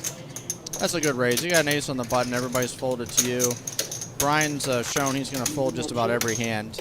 So you're really only having to get through Tyler. And your ace is probably ahead of his hand. It's going to be ahead of his range for sure.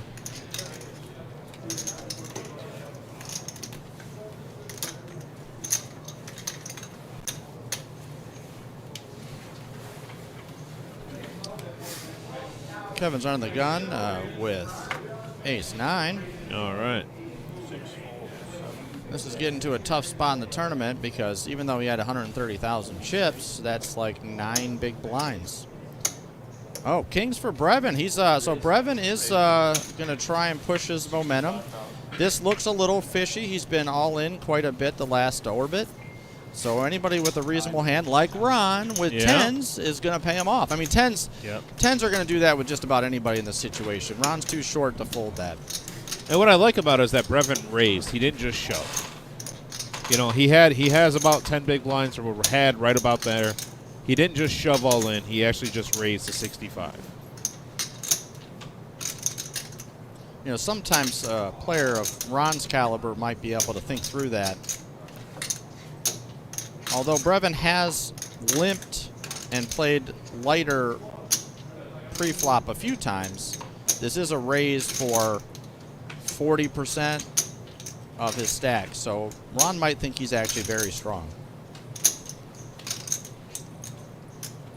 He might also just be showboating or Hollywooding a little bit to try and get a call from him. I don't think Ron can fold here.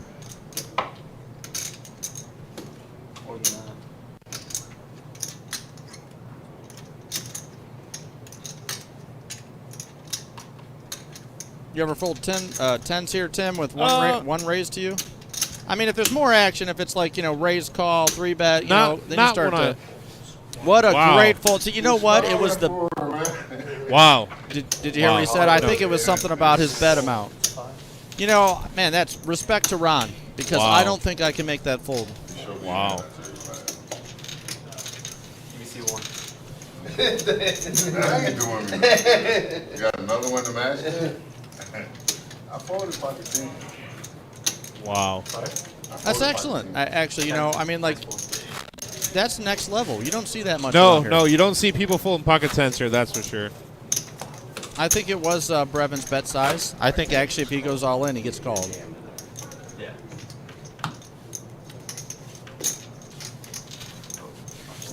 Yeah. He didn't even want to scoop the pot. He was so shocked that he didn't get called there by the tens. We'll see you on the stream. Yeah. Definitely gonna see that. Ron's going to be real happy when he watches the stream. Ron, what a great fold. What a great fold. I wouldn't lie, because I know you're gonna see them. Alex with the tens here is going to go ahead and shove. And Brevin with queens. Well, he is on a heater. Wow. He is on a heater. Wow. Just right back. If I'm Brevin, the way it's been going, I just flat. I flat, and I hope somebody makes a move down the line. And he's all in. And that's fine, too. That's standard. It's over half of his stack to call. This is what I was talking about with Brian. Like, if you just go on a run at the right time, it doesn't really matter what happened beforehand.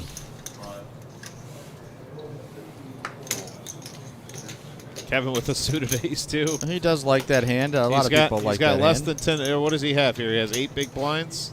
Yeah, 7. 7 big blinds, so. Yeah, he's going to fold. Against one person, he probably puts it in. Well, the tens have been hot, so I need to hit the cloud.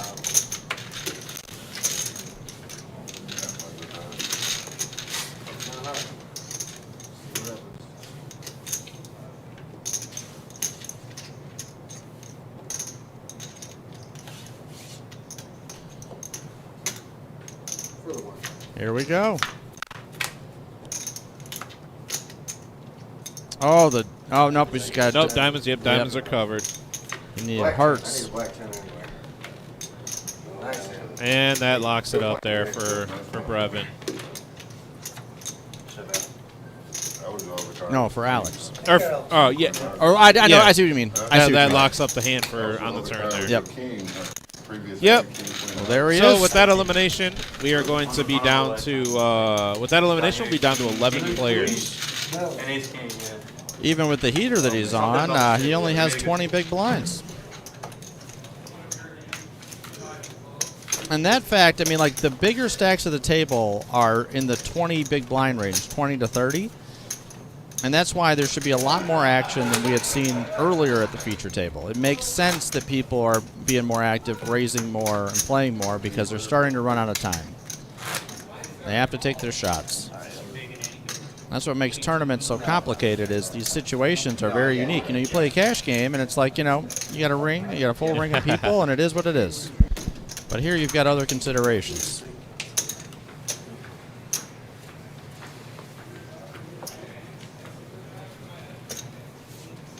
I'd like to see Mike's got 6s under the gun, so he's going to probably raise. He's got, what has he got? 18 bigs. Some people would just stick it all in. He's just going to make a standard raise. Ron's got 10 high. Brian's got ace high. They're probably both going to fold. Brian still. Tyler with kings. Man, we've seen some hands. And Bob with 7s. And Bob is going to, so Tyler's probably going to raise. He has flatted a few times with good holdings. He might do that here, but he's probably going to raise. Raise 100,000. So just like the raise that Brevin made, that raise size should be fishy. well, not only is it fishy, but also he's in the cutoff. You know, he's a very solid player. And then he bet 2/3 of his stack. Right. Right, you bet 2/3 of your stack with what, the 1, 2, 3, 4 people to act in your hand. Ron looked at that situation with Brevin and was able to fold pocket 10s. Can Bob fold 7s?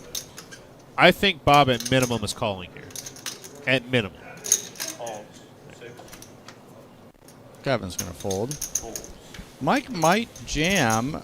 He might just flat. He knows that Bob has got a wide range of hands here. Now, did you see that Brevin had 7-6? So if this gets, I didn't see that. Yeah, so Brevin had 7-6 here. So if Mike jams and Bob ends up calling also here, it's a situation where Tyler just has to dodge 2 outs. No, it's just 1 out because Kevin had 8-6. Oh, even yeah. All right. Yeah, I didn't actually see Alex's hand. And here we are. We're going to see a flop. Oh, king. Oh, flop quads. So Tough life. So I like betting sometimes in these situations because people just won't believe you. But a check is great too. And Bob is going to hang himself. So Tyler's going to do some. No, we should just call here. I think that was essentially his whole Does he stack. have more than he might have more? Nope, he doesn't. Okay, I thought he might have had more 20, than 58,000. Yeah, he's just calling. Bob let out there, drawn dead. And, drawn dead on the flop is hard to do. Yeah. You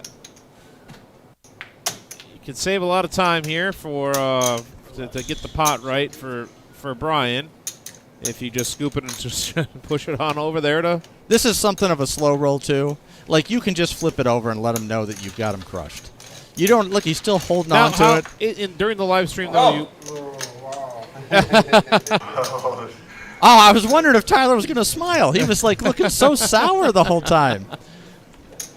Couldn't even put you on the king. Won't have When I first started playing with Tyler, he had that long beard. Do you remember that thing? Yep. So with that, Tyler's going to go ahead and double up to over 400,000. You hit the board, you're not even supposed to have one. Yeah, I probably get myself into trouble with sevens just like Bob did.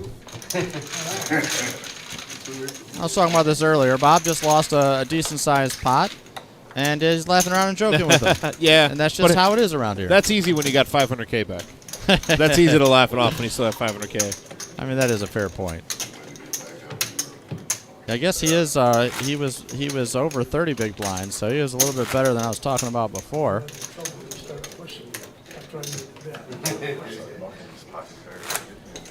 At least you didn't have to put a little bit more. Hey, guys, look in there now where you're like, oh, well. It is what it is, right?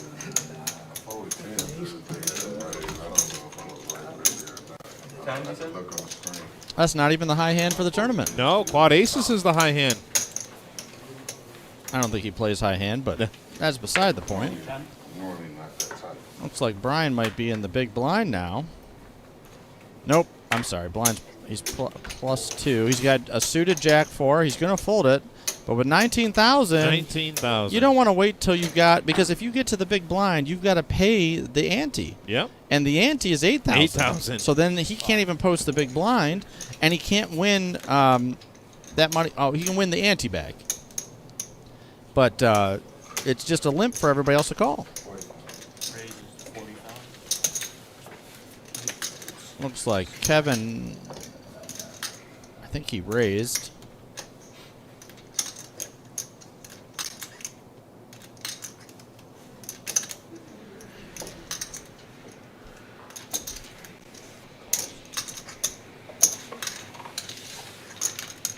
Maybe he didn't. Yeah, he just limped on the button. All right. I would have liked to have seen a raise there. If it checks to him on the button, he's probably got a bet. He checks. Well, nobody has any part of that. No. This is your spot. It's been man, it's been checked twice to him.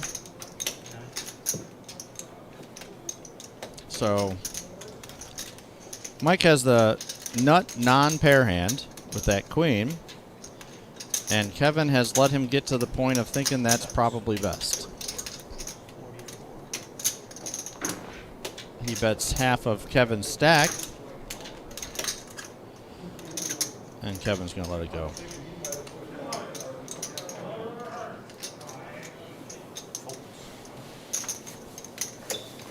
With 85,000, that 15,000 he put out there hurts to have lost. I think he's thinking about that right now. He's thinking he should have raised pre-flop, maybe even gone all in, or at least fired on the flop return. That's Steve, one of the owners out here. And he's going to go ahead and get Ron. Going to move him out to the other room. Yeah. Guess we're down to 12 then. Yeah, 12. I apologize. I said 11 earlier. I meant 12. It could be 11. Then they'd still have to balance. Yeah. Didn't even think about that. It could be 11. Yep. It has to be Double. no more than 12. Yep. No more than 12. He's down to 12 now, is that what we got?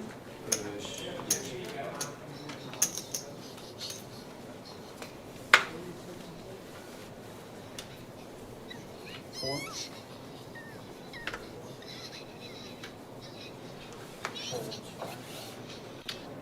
What am I hearing? It was a short.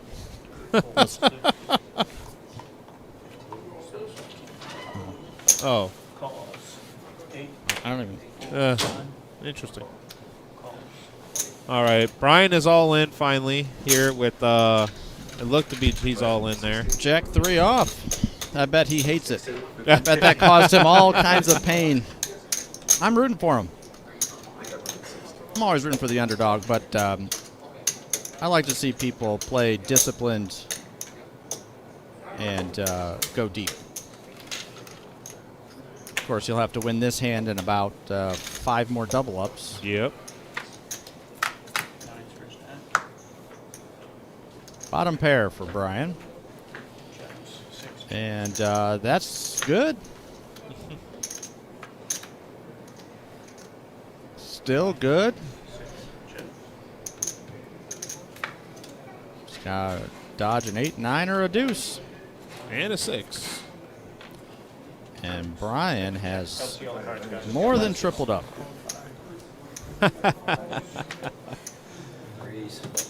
$50,000 pot he scoops up right there.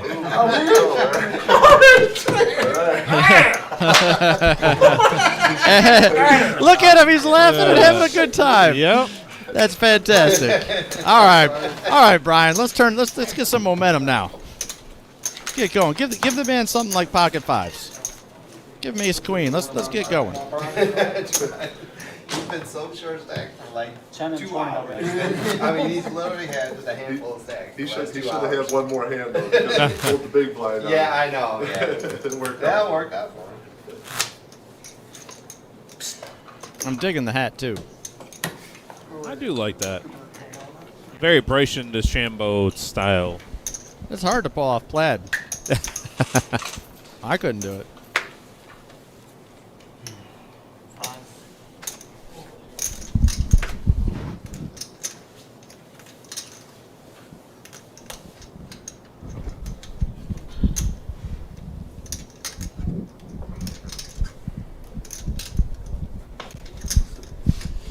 We are at 11 players right now. When we do get to 10, we'll have a final table, and we're going to cut the stream and start a new stream so that there's separate videos for replay later. Just so you know, you'll have to tune back in a few minutes after the final table break.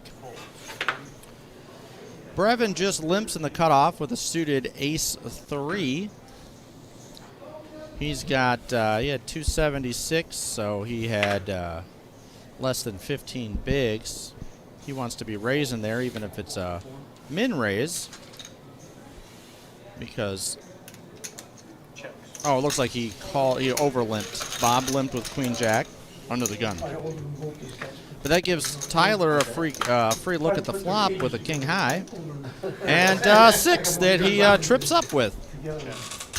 Now, nobody else has much of anything, but Tyler's probably folding to some pressure pre-flop.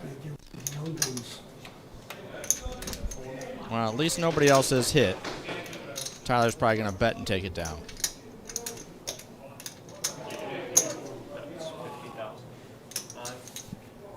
So what else here?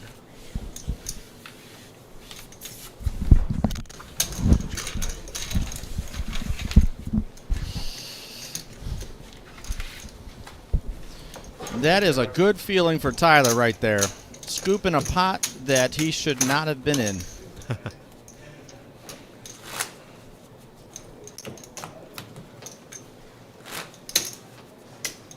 We have 6 left at the featured table, 11 for the tournament. It's showing 12 on the graphic. Showing our payouts, first place is 2,300. Bottom of the money is 9th. Looks like 9th is 450.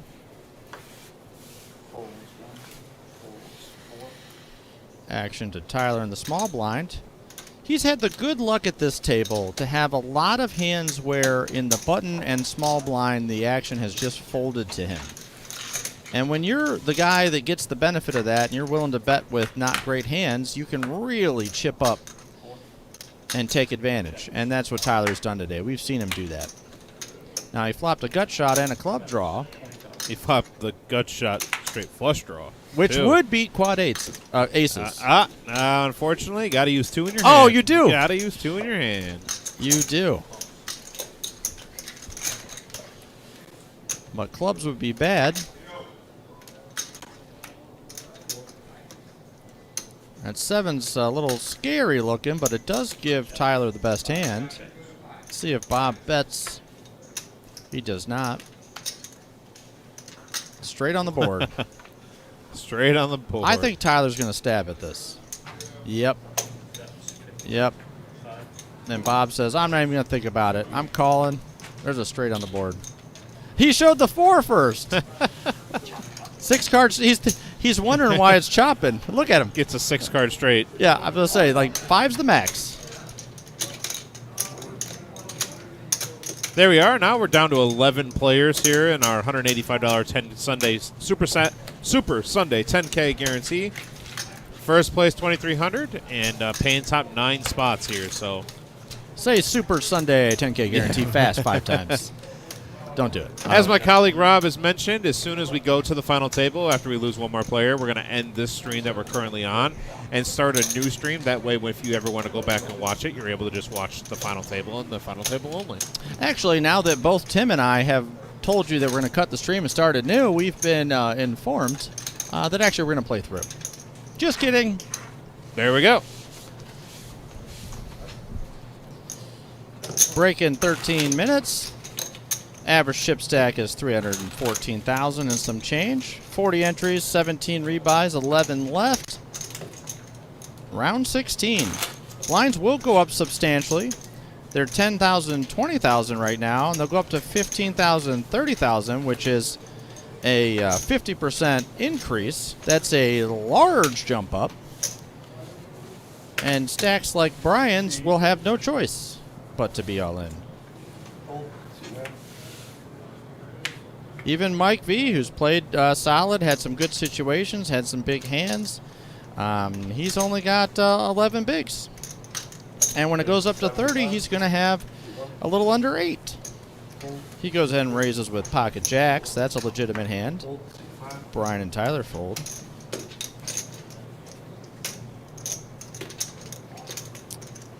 Bob's got a king, and he does not want to fold it.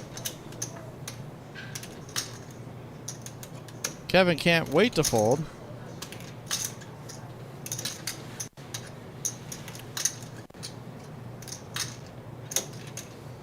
Call.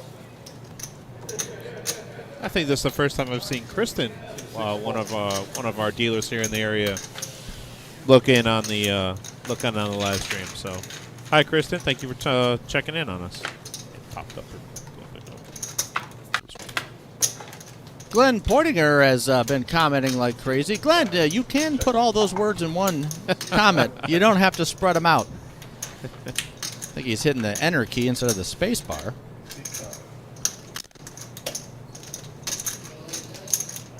Action went check on the flop.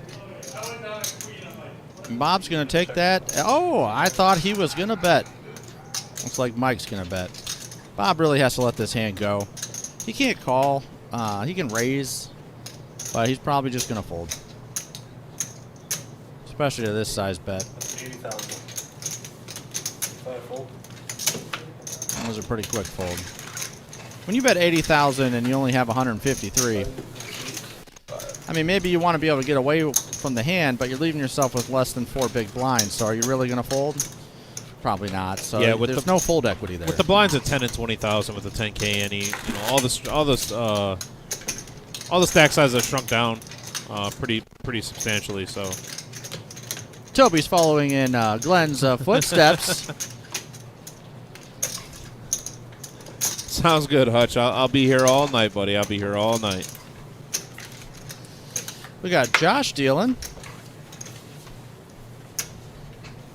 Action C there. Josh is a very good bowler. Does get a little angry from time to time, but he bowls in many leagues all over the place and has for years. I've actually known Josh for a really long time. Him and I went to high school together. We played football together. I like him. He's easygoing. He's fun to be around. I actually haven't seen him on the stream yet, now that I think about it. Yep, this is his first time doing it, I believe. We got an all-in. King Queen. From Brian. Yeah. He's all in for 7,000. He's all in for 70% of the ante. Oh, man. He can't even win all of the ante. That's crazy. Yeah, you can, actually. Oh, you can win Yep, the whole you ante? can win the whole ante. The ante is something you can. The whole ante It's just in the pot.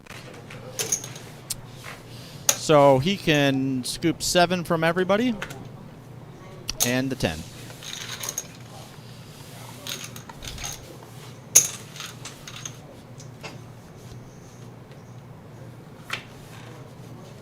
Looks like everybody called. Brevin has the best hand. Check. Check. I think Bob can probably bet this one. Bet him out. I mean, I don't know why he would. Oh, Brevin's going to bet it instead. 20,000. Good. I like that bet. I mean, there's a lot of hands Bob might call with. He does have a gut shot here, but he has called kind of light, and he has played a lot of hands. And there it is. He's going to get paid. Any 7, any 10 for Bob, or Brevin's going to be ahead. 7 of diamonds. Nope. He might just check. He's got some showdown value. I don't know. He's looking like he's going to bet, actually. He's got enough. He can have a blocker bet, or he could just check call. But he's not folding. Yeah, Bob's going to fire. No, I don't understand this by Bob. I guess I do because the side pot is big enough. He didn't bet enough, though, because there's 206,000 there. He bets 110. You know, he bets the pot. That's really crippling to bet. I mean, it hurts to call and lose this hand for Brevin, too, but it's enough that he can call and still have some fold equity, some shove equity, still have enough to double up and be okay. Brevin needs to call here. The hand as played, he's ahead most of the time.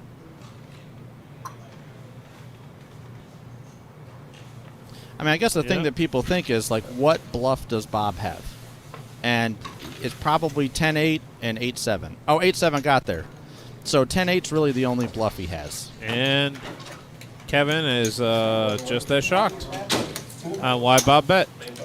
Well, why Bob bet is because he just scooped a pot that wasn't his. I don't disagree with you. However, when you're getting close to the money, like you are right now, you're 11-handed, and you have a guy betting with nothing when a player's all in. And you're betting at the side pot. Yeah, you're betting at the side pot. I get it. And I can understand why Kevin's a little upset about that. Kevin's extremely short-stacked right now. And When he's bluffing, and he got an all in. I mean, I'll take my 20, whatever, but Well, I'm just saying. he had to give me the fold. Well, yeah, but you're also trying to knock somebody out. Oh, this is the classic. You see this all the time. People so when people are short stacked and they're trying to make the money, they're 2 spots away from the money right now. So Kevin's thinking, I just got to make it to 9th place. Then I get some money. And so because Bob bet out the guy that would have beat the short stack, he kept another short stack in instead of eliminating a player. So this is a constant tension. I tend to bet. I tend to be the guy that bets, but a lot of people will just check it down to try and eliminate a player. And Brian folds ace-queen. That's incredible.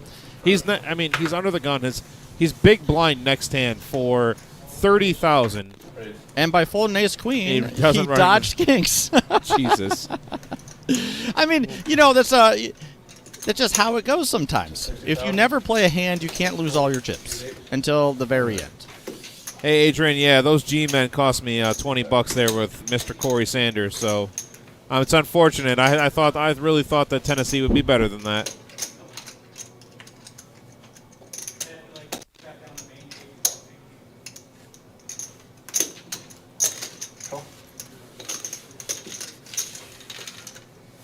I can see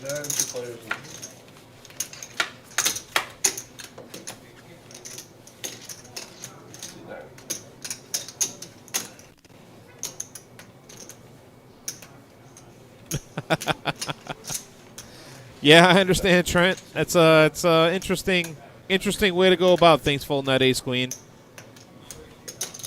But then again, I mean, he did dodge the king spree. Unfortunately, he did flop an ace. You can't fold ace queen there. At this point in the tournament, with that stack, you have, especially first in, no action ahead of you. There's 6 people at the table. I mean, you have to be playing that. 9 fold. Scared me, put the ace up there. Your kings? Okay. Every time you get kings or kings, aces. When's the seat date? Huh? Take it out of the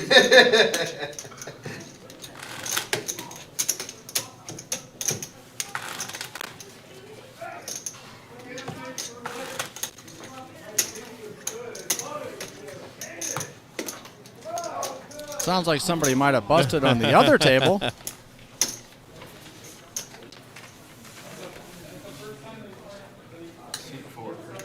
Actions on Tyler. Tyler will not fold ace queen should he have it. Bob's got jack 9. I don't know if Bob normally plays this loose and passive pre-flop, but he's been in a lot of hands. A lot of hands out of position with average to subpar holdings. Actions on Mike in the small. Love to see a raise here. Doesn't quite have the hand for it. Looks like he just called. He raises. Brian's going to fold just about everything. But now because he has no option to fold, he's going to see a flop with his 5 high. Action seat 9.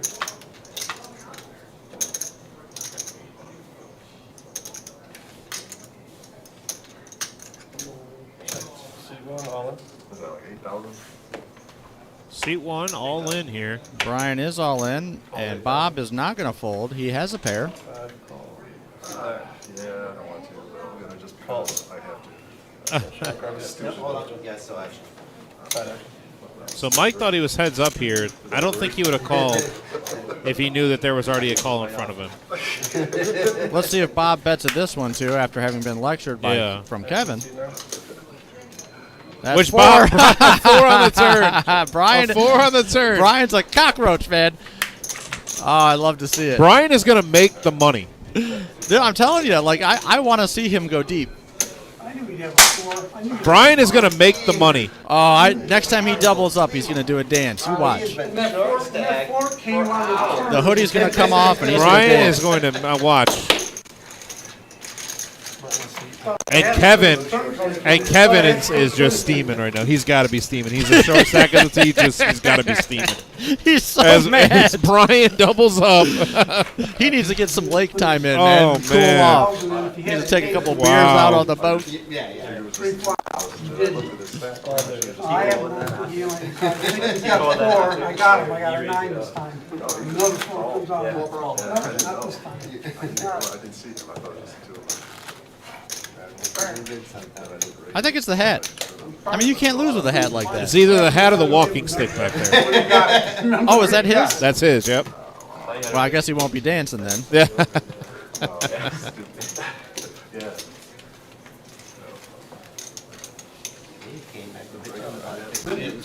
Picture of the money. You didn't knock him out earlier. You could knock him out. See, there he goes. Kevin talking about knocking out Bob, or knocking out Brian. Seat 6. Fold. Seat 8. Brevin with a suited king. To 40? 40,000. Call, or assume he raised the 40,000. 40. Brian with the pair. Seat 1. Oh, let's see. Brian with the pair. Do it, Brian. Uh-oh. Do it. I mean, it is I'm against not- a raise. I'm not saying I'm rooting for somebody. Yeah. But- it's against a raise, so it makes less sense to And he do it here. folds. Yeah, that's actually not a bad fold. Deuces plays so poorly. And Brevin gets a walk. Now, if it had folded to him in the small blind, he needed to be putting it all in. Or be a break. One more hand. All right, fine. That's it. I forgot your shirt, sir. Well, you gotta You're deal right. with it 20 seconds, but Oh, yeah. it's not over yet. You're right. Oh, man. Last hand. Oh, man, I'm short stack. I mean, I got one move here. That's it. That's it.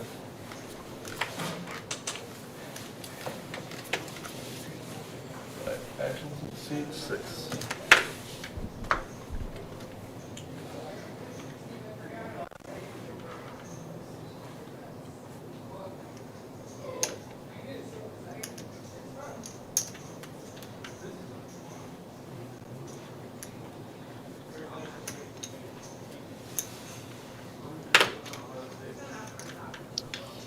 Kevin's got 38,000.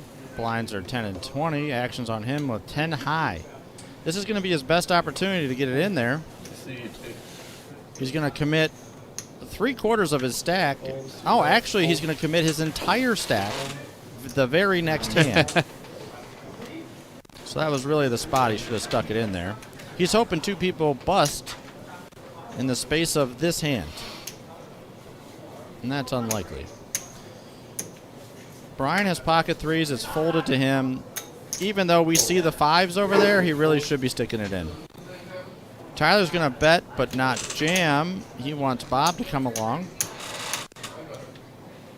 And Bob's going to call with almost anything.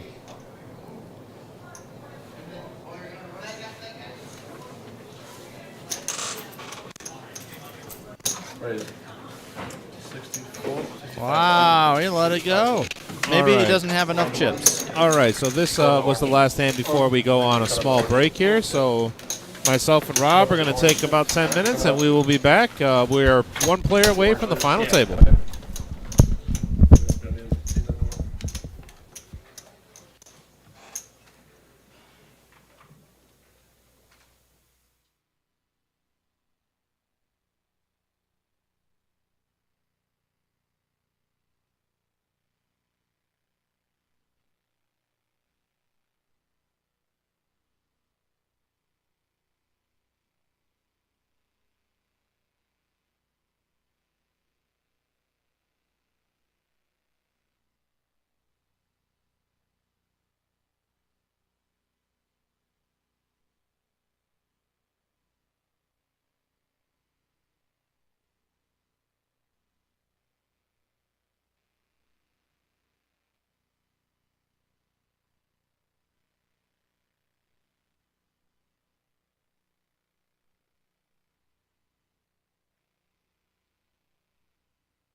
Small blind's 15. All right, good luck. No shaming, no shaming folding all the way around. No shaming.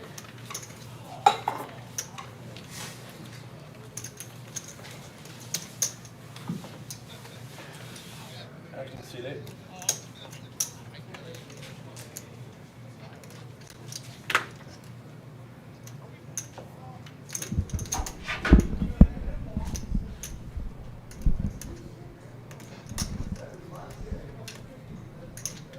Raise to 65,000. Raise to 65,000. Seat 9 closed. Seat 1. Looks like we're back in action here.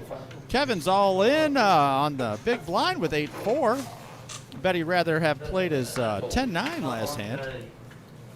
Brevin does have a legit hand. He's going to raise. And Bob's got 7. He's going nowhere. This might be very good for Brevin. Let's see.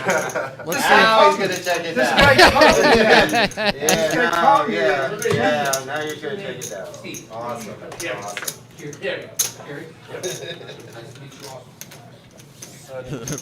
Bob tells him he's going to check it down. On the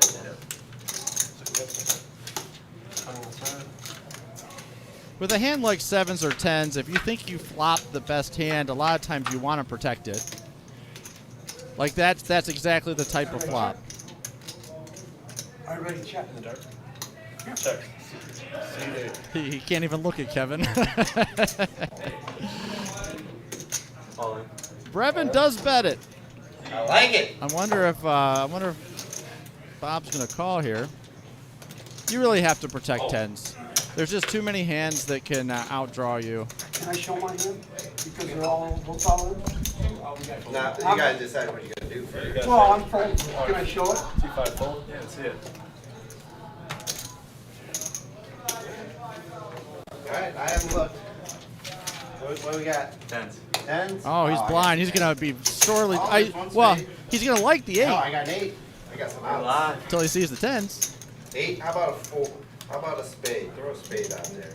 Or how about the 5 of spades? That would help. 5 of spades. I'd rather have a 4 than a 5. Yeah. 10's a nice That's card. not a Oh, great well, spade, but how about another one? kills 1 out. Alright, good hand. Oh, just a full house. I need high card, Josh. Josh, high card. Looks like Kevin's eliminated. That is gonna, I believe that brings us to our final table. All right, guys, we're gonna draw. Yep, they are gonna pause it. Looks like we got Kevin back here. Final table. When he Want to talk to him a little bit about that hand. Alrighty. So we got Kevin Wall here. So tell me, Kevin, tell me that one hand where Brian was all in and Bob's bluffing on the river. How'd you feel about that? I was pretty disappointed seeing that the guy had a pretty small stack. He didn't have very much invested in it, and I just really felt like they should probably just checked it down. And I was pretty small stacked also, Especially so close to the money. Yeah, and I think that's what I was really looking at was the fact that I was so short stacked. And I kept looking at seat 1, and he was literally short stacked for like 2 hours. And No? Yes, he is. yeah, I'm out. Yeah, they would just You missed a whole hand. yeah. So, but anyways, I saw seat 1 was really short stacked, and he's been So that short. way. The Super whole short- time. super short. And I just kept like, someone please knock this guy out. And he was literally doubling up every time he was all in. And so when they got in that hand, I just assumed they were going to check it down. And then they did until the river. And then they bluffed. then for some reason Bob bluffs, tries to bluff the pot. And so the guy doubles up. And I'm like, are you kidding me? So but- other than that hand, how do you like playing out here? What do you think of this Oh my place? God, I love playing here. You are one of the regulars. I see you here a couple times a week usually. Yeah, I usually play Monday, Wednesdays, and then I like to come into the big tournaments, especially when it's a rainy day outside like today.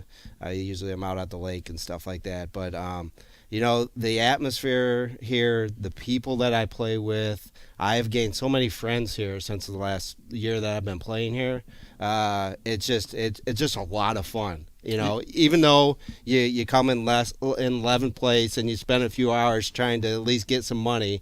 More than a few hours. Yeah, maybe more than a few hours, but it was a lot of fun, and I enjoyed it. And we've been talking about that hand, and everyone has their own opinion on that hand. Yeah. So I'll take it for what it's worth, and Yeah, move on. And I'll come back tomorrow. That's what we talked about on the stream. Was that's a common tension, especially closer to the money.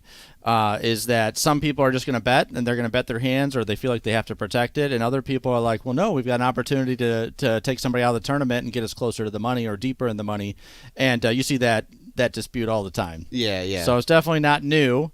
But hey, it was great having you. I'm sure we'll see you out here again. I will. I'll definitely be here Probably tomorrow. Not tomorrow. Tomorrow's Monday. Yeah, and I will try to recoup my losses, and I'll try not to sweat this. Sweat this. Oh, you're gonna be thinking about it on the drive home or something. At work tomorrow. It is what it is, and you know, I had a pretty good run. I didn't get a lot of great cards, but you know, I got as far as I thought I probably could with the cards I got, and it's just fun to play. It is really fun, and it's a good atmosphere. You're right about that. Yep. Good people.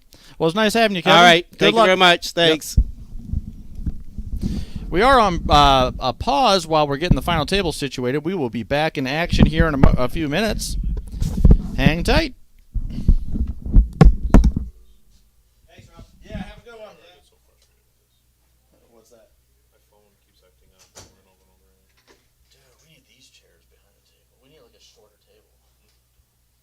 I sat in that chair doing the cash game and we didn't have breaks, and it just fucked my back because I wasn't up and moving around, and I got about 4 hours in and I started feeling real bad, and it was over by then. Yeah, my back. I'm feeling that. I still haven't had a chance to talk to Ron.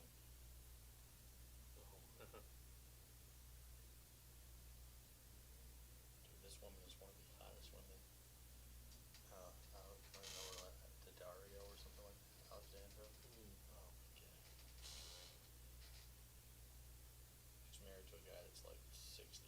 So my ex has been Which ex? my Swanton ex or last year fiance ex? neither. My kid's There's mom. another My ex. kid's mom. Oh, long time ago ex. Long time ago. We're still really good. Actually, my first ex-wife and I are like family. So she tried hooking me up with this girl. Your ex tried hooking you up? Yeah. What? How did you say tried? Did it fail? So I haven't hung out with her yet. So she apparently she saw, because we comment on each other's Facebook, and her name's Amber. Amber goes, "Wow, that guy's cute. Who is that?" And I guess Heather like obviously started laughing really loud, like that's Riley's dad. She's like, "Oh my god, that's weird." I said, She goes, "I'm so sorry." Heather goes, "No, he's single. Like I can hook that up." She goes, I thought you had something else going with that other ex. Sorry, I interrupted you. "No, which one?" Fiance from last year. Oh, we still talk. She's Sorry, I wanted to hear this story. things ended so badly between her a year ago that, and I acted like such a jackass at the end that even if her and I were to try to work things out, that it would take so much mending of fences for me. And it's hard to do that. I tried to do something like that with somebody from 12 years ago, but I was also too much of an ass. Yeah, you know? and they just remember. Yeah. So even if you're like solid now, it's like they know.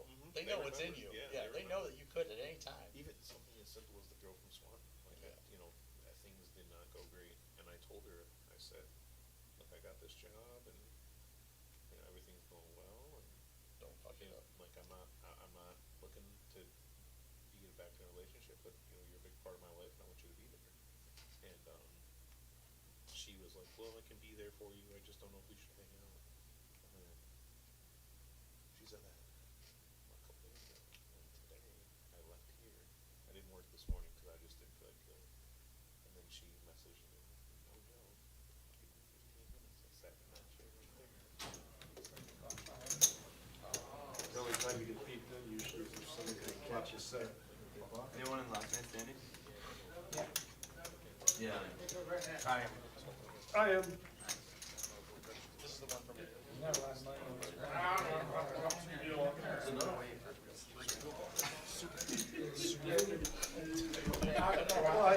ready for Brian, not you.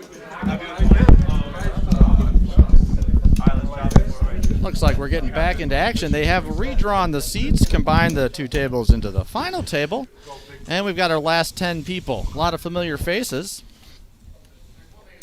Somehow Mike got the same seat. That's always good, though. You feel good when you get that same seat. You've been running good in it Well, it for depends, a while. you know, if you're running good. Yeah, if you're running bad. What's your favorite seat at the table? 1 seat. 1 seat. I'm sorry, 10 seat. 1's my second favorite. The only reason I don't like the 1 seat most is because dealers, their left arm tends to you get in the way, like an elbow kind of, you know? Yes, I completely. And I'm one of those dealers that are normally elbowing you, so I understand. So you have to guard your cards a little bit more, and your stack is, it's just a little tougher. But the 10 seat, you have the most space, and I really like that. Well, we are back live here for our Super Sunday 10K guarantee. We are brought to you right now by Jack's Menswear. Jack's Menswear, excuse me. Owner-operator Mark Hopkins. Jack's Menswear has everything you need to look sharp, including hats, ties, shoes, suits, both dress and casual. We are a family-owned business that has been in Toledo for 75 years. Come in to see our wall of distinction. Then consult our friendly and experienced staff how you can become a man of distinction. We are open Monday through Saturday, 10 a.m. to 5 p.m. Mention the Reserve Poker Club and receive 20% off our already low prices for your next purchase. So that's Jack's Menswear. Mark Hopkins is the owner-operator of that, one of our regulars here. They're located at 3414 Door Street here in Toledo, Ohio. So this is exactly what baby. Kevin was talking about. Is Sean showed up to the final table with 25,000 in chips. Oh, okay. Now he happened to scoop it, but Kevin was looking at his short stack and thinking, "Hey man, there's another really short stack. Like I might as well try and float into the bottom of the money, just like Sean was doing." And another reason why people get frustrated. I don't know what the stacks are exactly at the table quite yet, but even scooping that pot, Sean's still a little light. I think he's got 4 big blinds. 4-ish. All right, so to touch base on some of the new players at the table, right there are 3 of them with Ray Brent, Sean Smith, and Brian Patton making a final table. 2, 3, and 4. 2, 3, and 4, and it looks like we got the king at the table, Jim Nasser. Jim's in my fantasy league. What's his fantasy football team name? High ankle sprain. Yeah, for anybody that knows that is just the perfect name. So he's in the league. It's a good fun league, and so we're 10-handed right now. Top 9 make the money, so we are on the money bubble. Ray Brent has a big stack, a relative big stack, and he is deadly with chips. He does not care. He will put you to the test. He will bet. He's capable of folding. He's got some good situational instincts, but man, he will apply the pressure. And here he is raising with ace-3 of diamonds. Well, I believe Ray is our chip leader. Yeah, if he's not, he's close. So you have the chip leader, who is also a really aggressive player. Bad combination for the table. Yeah, actually, looking at the stacks, it looks like nobody's much over 300,000 except for Ray. Our table's a lot of fun. Sean has 115. Brian Patton has, I think it's under 2. I can't quite see it. I saw it a second ago. You can check out half of the square. We'll have to try and get our chip stacks updated. Oh, yeah, okay, gotcha. All right, do my yellows have to be in front? Yes. Really, Brent? Yes. Just state the obvious, Mr. Obvious. Sorry.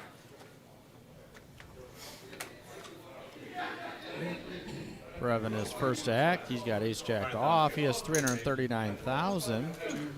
Well, hands like that, I'm not going to. He's going to raise to 100,000. That's a little over 3 times the big from early position. Sean Smith's got ace-10. He does fold it. That's the correct fold there. That's a tough fold for a lot of people to make, but your early position and literally everyone else at the table is still yet to act. How sensitive. You're short stacked. You don't want a lot of action. Jerry Buckner says, congrats to Brian Patton for winning the bubble. What a guy.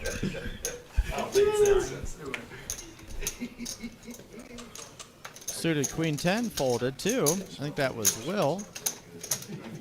On the button, that's a little bit tighter fold, but you know, an under the gun raise for close to half your stack or half your stack. That's a fine fold. No, it smells like roses to me. Actions to Bob. Bob has king jack and he's going to let it go. Bob might have tightened up a little bit now that we have a full table.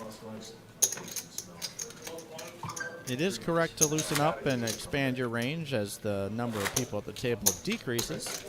So maybe he's made an adjustment and tightened up a little bit because he would not have folded king jack at the feature table before the final table. Brian Smith is dealing again. Got another hand coming.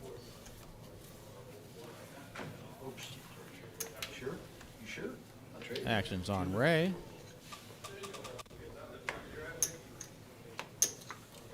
Yeah, I think there's only a little over 3 million chips in play.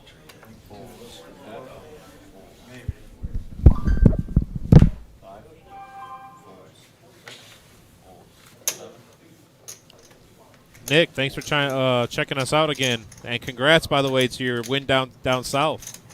That was a big win. Great job, man.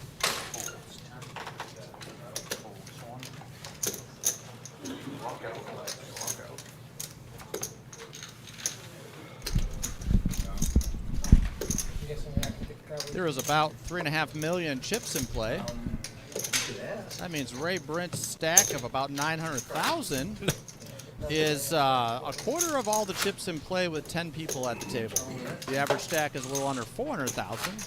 He's more than double that. That means that everybody else has to seriously weigh every time they put money into the pot how much they have to do, what they have to do with that, whether they can afford to raise or they have to put it all in. And Ray's going to have an opportunity to put a lot of pressure on, and he might do that here on the bubble because 10th place pays $0. Sean and Brian fold. Jim's got a suited ace. Tyler's got a better ace. Jim is all in, putting Tyler to the test. I love that all in. Blinds are 15 and 30,000 with a $15,000 ante now for anybody that didn't see that graphic. He's got 11 bigs in the +2 spot with a suited ace.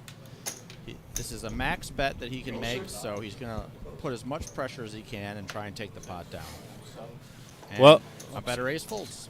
Yeah, Nick, that didn't go so well for you when you were here. Your two buddies made day two though. That's what matters.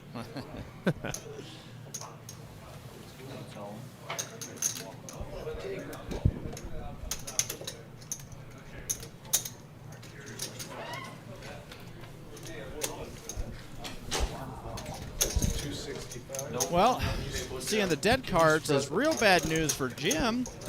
All the aces are gone, but so is one of the sixes. So he's drawing to 2 outs. That's why he's at 8%.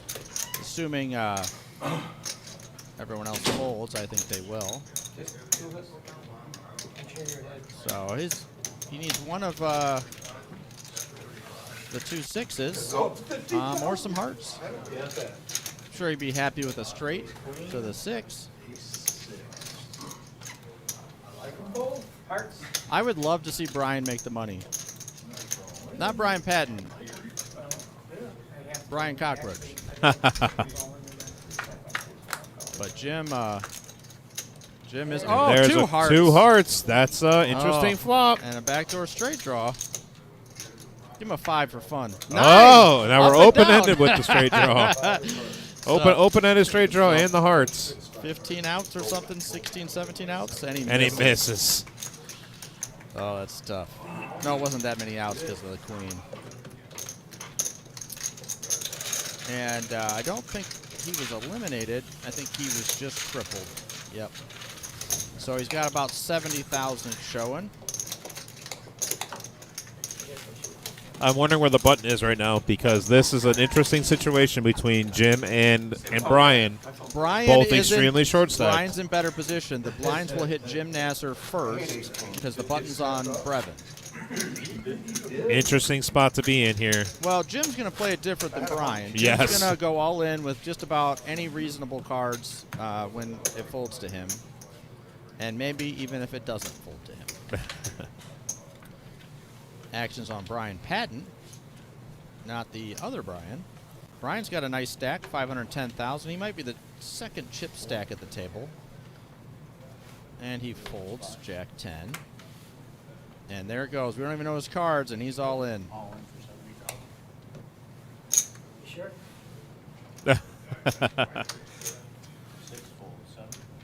Oh, I would love for Brian, because they have the same amount. I'd love for him to put it in. He's not gonna, but I would love it. Well, Jim Nasser, he's gonna have to, if he bubbles and makes no money, he will at least scoop the high hand. Yeah, Jim is the one with the high hand with the quad aces right now. So, well, he might just take this pot. Nobody's got much to fight back with. Tens. Uh-oh. Brevin has tens, and Uh-oh, Ray has and Ray has ace ace jack. jack. Oh, yeah. They're both likely to come along. Brevin could bet enough to get Ray out, possibly. But, oh, and Sean Smith has ace-king. So he's short-stacked. He's going to be less than Jim Nasser, but he's definitely not folding. The only way he's folding is if, well, Brevin goes all in, if Ray goes all in on top. And even then, he's probably just still some calling. huge hands here. This is a huge. I mean, Brevin has 340,000. I like Jim Nasser's hand. The all-in dark or yeah. the mystery hand. He's got some 6-3, something like that. I'm gonna say he has 8-9 offsuit. Did Ray fold? Ray did fold. That's a fine fold. All in to you for half up for And Ray had 30%. what? Ace jack, right? Ace jack off. Ace jack off. Yeah, so that's actually really good for Brevin because he's only got to dodge 8 outs, or it might be 9. And once again, just to give a shout out to our dealers here, Brian is one of our most experienced, and he's just 7. taking the time to get the pot correct. Well, we got 2 suited aces. Ace queen for Jim. Ace queen of spades. Oh wow! I mean, he could lose to Sean and beat Brevin. How bad you got it? Or Sean could, yeah, and they'd both still be in. Watch it come ace jack check.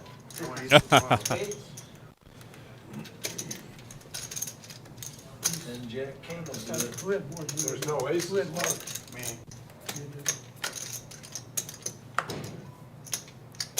Oh, there's a queen for Jim. Nasser spikes his queen.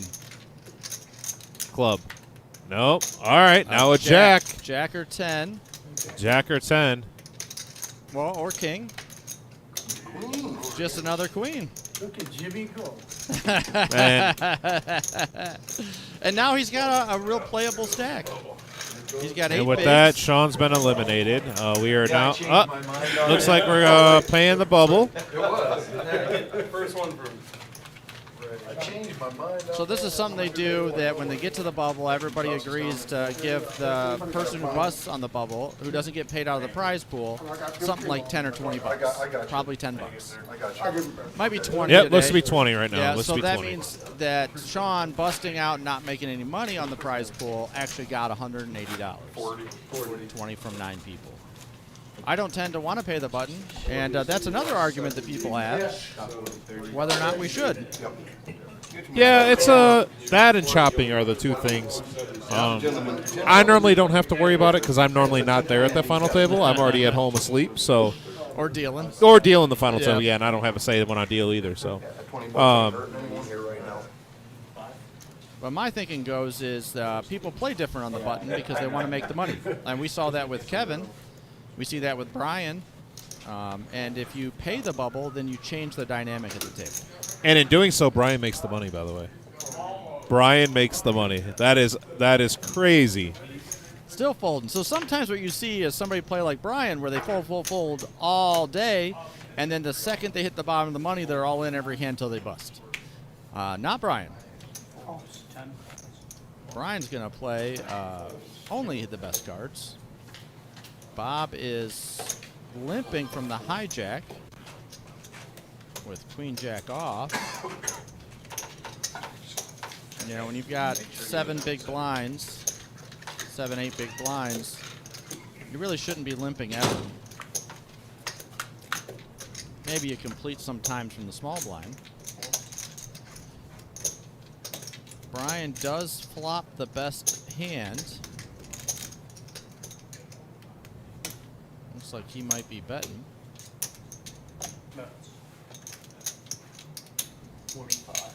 45 is a quarter of Bob's stack. He's shown a willingness to call in these situations. That's a tough call because except for the 2 overcards, he has no draw. At 9 misses. Now what do you do? If Brian bets again and you're Bob, I mean, what can you, you know, the pots, you have your stack's as big as the pot. 70,000. The bet's half your stack. You gotta let this hand go.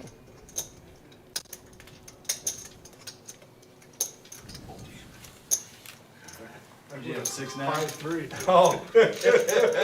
Yeah, you'd have got there. 5-3 would have had me. Play that right. What a big blind I did play. 15. Shit. What a, Brian Patton's got a nice stack now, almost 600,000. that'll get you 5. Ray hasn't pushed the action too much yet, but I'm thinking he's gonna gear up here at a moment. Mike's been a little quiet since the final table. So has Tyler. Jim Nasser's now in the big. Suited ace under the gun. It's ace 3. He has 470,000. Oh, I guess he's right there with Brian Patton. Mike's got ace jack. Oh, and Bob wakes up to 10s. Oh, Mike might be in trouble.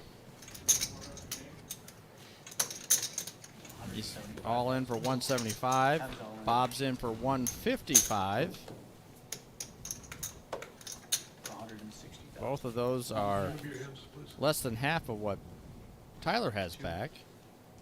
Brevin's going to fold. He does. Oh, Ray's got ace queen. Oh, Wow. what? Wow. He should not have. Did he fold face up? No. Oh, okay. No.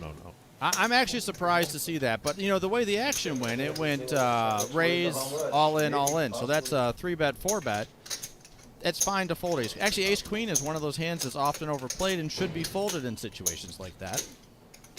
Even though he's the chip leader, he wants to keep that position. Tyler's getting so much money to complete for 75,000 more, he really has to call. And he does. Nope, he hasn't yet. Oh, it's right there. Nope. Is that his bet? That's his original bet? His original 75 is the one in front of him. The money that he has to the I mean, by his you're right hand. getting almost 5-1 with a suited ace. You don't want to do it. No. But it's only a quarter of your stack left. You still got enough to play with if you lose. That's a good call. I've actually really appreciated like how Tyler's been playing. He's been playing a good game. What do you have? Ace queen. 6-9. All right, this is a big pot. Tyler, Mike and Bob both at risk here. Tyler able to knock out 2 players if he ends up being able to. He did call, right? Yes. It's showing the adjustment in his chip stack. There it is. Oh, he flops the nuts. Sorry, he flopped the second nuts. Wow. Good enough. Wow. Give him 2 diamonds for fun. Give him another diamond. Wow. Give him another diamond. Jesus. Wow. What a hand. That's how I have And these. Brian is still in there. Kyle, yeah, we are also on the 15-minute delay, so we're not seeing this, or we're seeing this just like you are.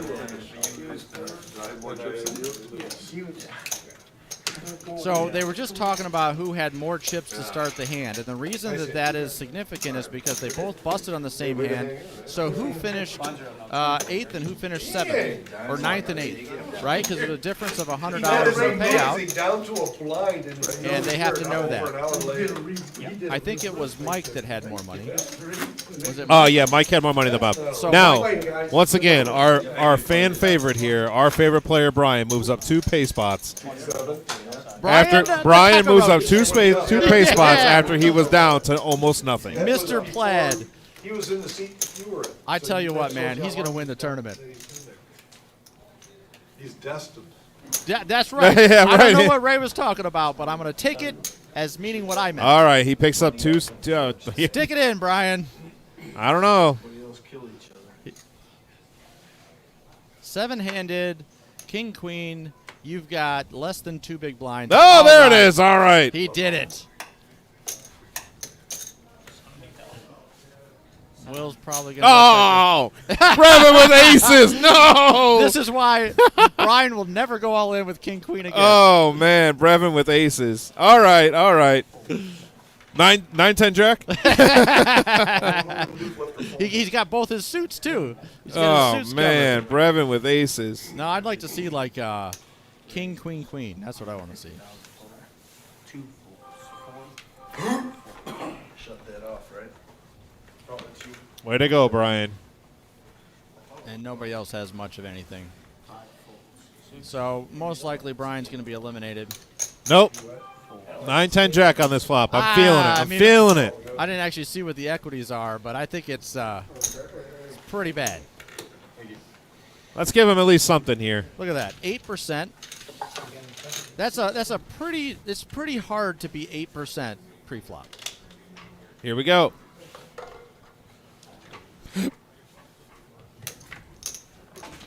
All right, let's do it. What do you want? 9-10 jack? Is that what you want? Oh, okay. There we go. No, that counterfeits his 2 pair though. Queen. Yeah, he's got 2 outs. Queen and a queen only here to the river. All right. And he is eliminated. With that, Brian L. is eliminated in 7th place. You know, I hate to see him go. He gave me so much joy today. Brian lasting this long. He was down to, what was it, like half of a big blind at one point? He had less than the ante. Yeah. The ante was 10,000. He had 7. So, yeah, he down to 7,000 at one point when blinds were 5 and 10. No, they were 10 and 20 with a 10,000 ante. Yeah, that's it. That's what it was. So yeah. he had a third of a big blind. All right, we are down now to 6 players. Blinds are 20 and 40,000 with a $20,000 big blind ante.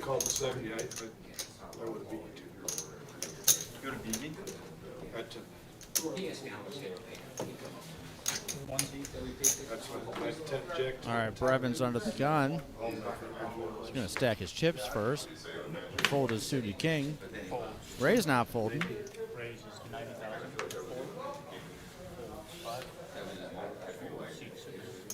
Jim Nasser lets it go. Yep.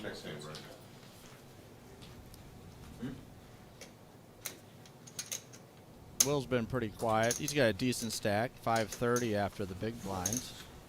He's going to be over 500,000 after the small. He's been playing pretty smart. When you got a stack like that, you're not the big stack at the table. There's a lot of short stacks that are going to jam, and you don't have very good cards. So what do, Tim? Fold. You just fold. Yeah, just fold. It's tough to do sometimes. All right, so now I need somebody else to root for here. Let's root for the king. Jim Nasser. I do like Jim. Jim is one of the local legends around Toledo poker.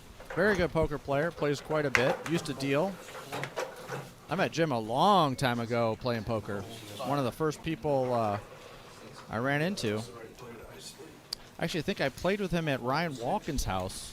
Oh, yeah. Like 18, 19 years ago. Great landlord.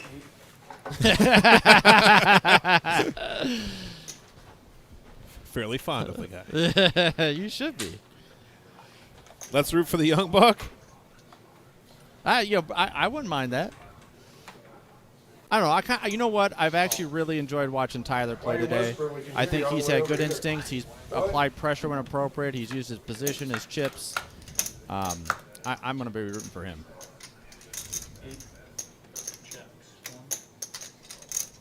They both, well, Brevin has a second pair on a coordinated board. And now that 9 is going to lock it up. He's not likely to bet. Yeah. Probably missed his opportunity to bet on the flop.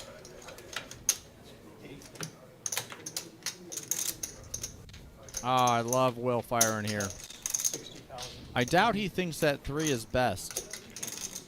But betting is good because you might get somebody off a hand like Brevin's. Brevin does call, though.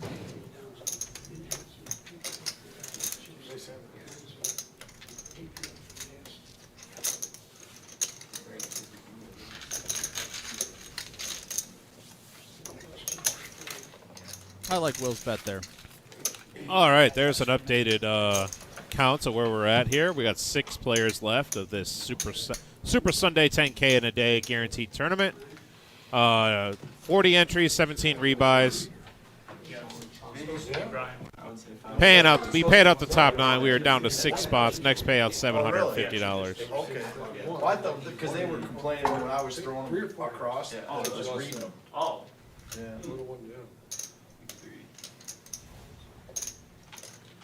Mr. Black, Mr. Brent, how are you? I'm doing good, having fun. You seem like you're having fun tonight. Anytime for Ryan, you got Fucking smile. You find that lemon? Huh? You find that lemon? No, no lemon. No. No, we don't do lemons. Sorry. All right, good luck, guys. Here we go. We got Josh coming in.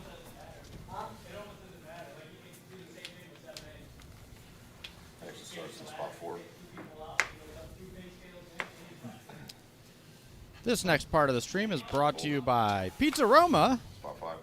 Pizza Roma is a family-owned and operated business with 2 locations offering great food made with fresh ingredients, which include our daily made dough, homemade ranch dressing, and our favorite secret pizza sauce. Our family is dedicated to the community with years of involvement in local charities such as schools, Spot youth 6, programs, top 100,000. churches, and Habitat for Humanity. You can find us 7 days a week at either of our Maumee location or on Keystone Drive or in Toledo at 855 South Holland-Sylvania Road. That's Pizza Roma.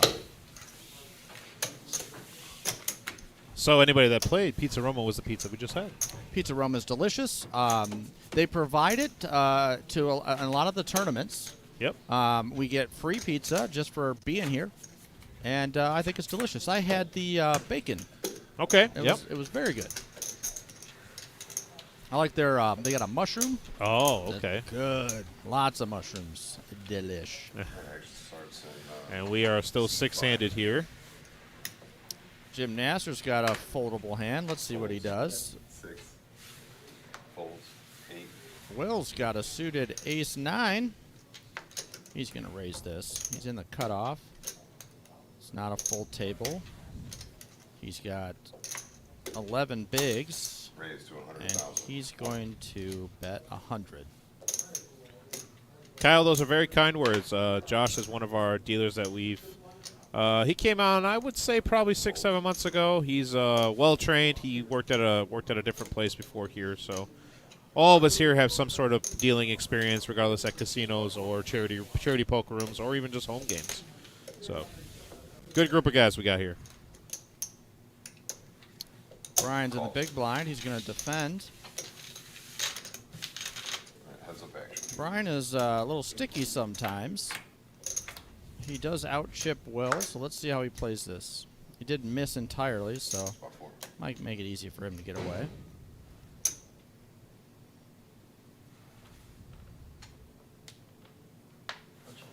Checks.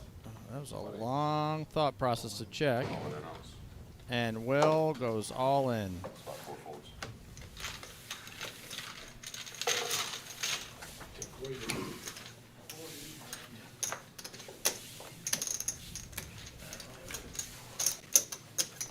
We are 6-handed. This is the point in the tournament where it's over super fast or lasts for another 4 hours.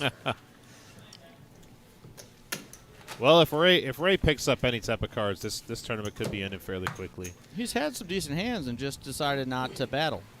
He's sat back and he's waited for better spots.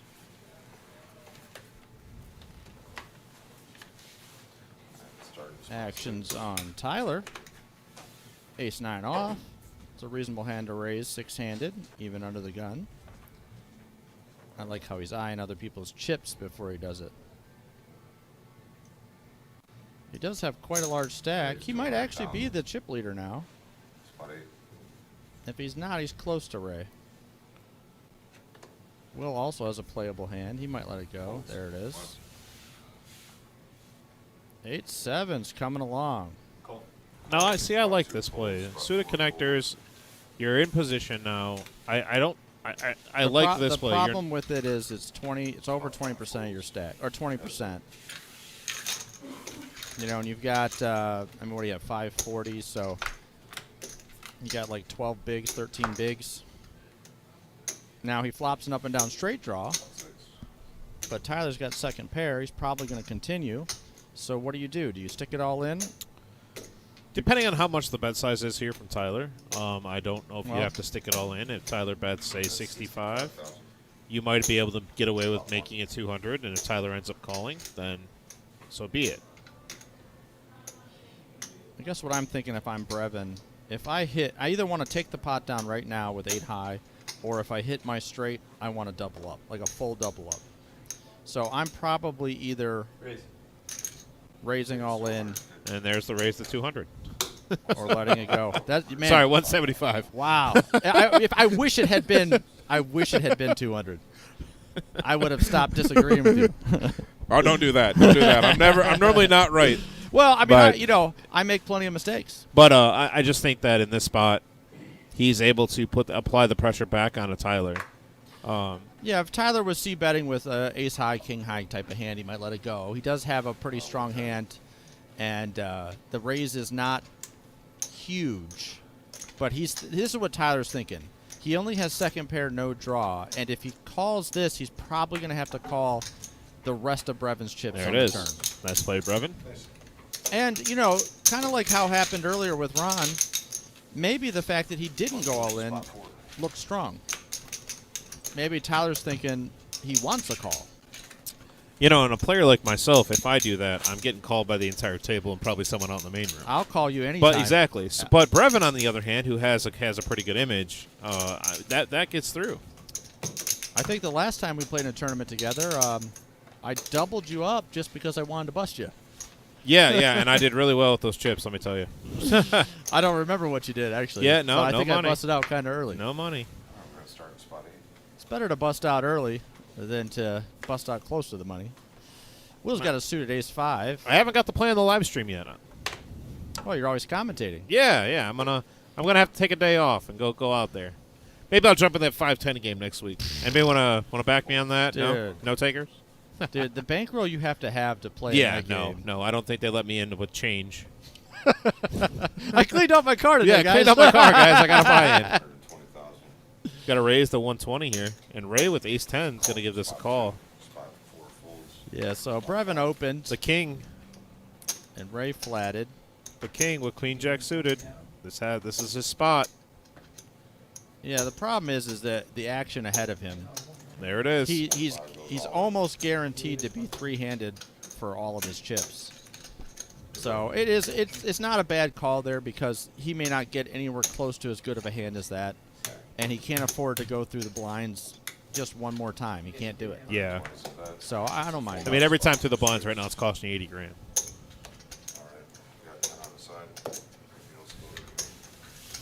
All right, well, I'm rooting for Jim in this one.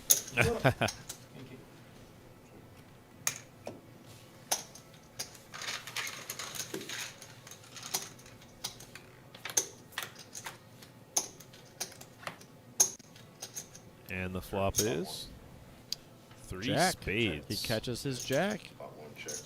Spot 2 checks. He's moderately happy with that and hates that card. He hates that card so much. He doesn't know he's still ahead, but he thinks he's beat now. Right. 2 opponents. One of them's got to be sitting on a Spade. spade. Spade to throw it in the mix. Oh, he loses. Ray Rivers Broadway. Bet it, Ray. Ray Rivers Broadway. He's not going to bet it. There's 4 on the 4 spades. Oh, dirty. Wow. Look at Chip's face. So sick. Well, here's the thing about it. It's like people say this all the time, how sick that is. But it's actually not. Because when he got it all in, when the money went in, when the decision was made, he was being crushed. I didn't know if I had a spade or not. Wow. He said, Ray said he didn't know if he had a spade or not. I actually had a hand the other day where I had the nut heart flush because I had the ace of heart in my hand, and I thought I had a diamond. Out of curiosity, what was the chip count, total chip count in play? 3.5, just under 3.5. Just under 3.5? 46 million. Ray now has 1.2 million.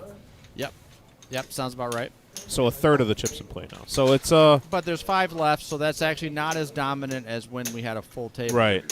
Because he had a quarter at that time.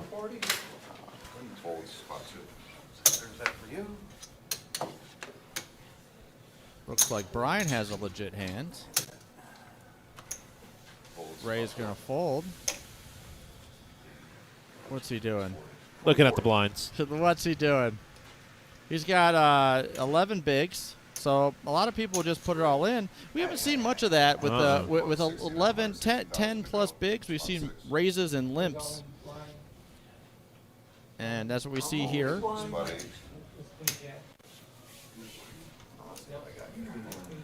And Jim telling his horror stories.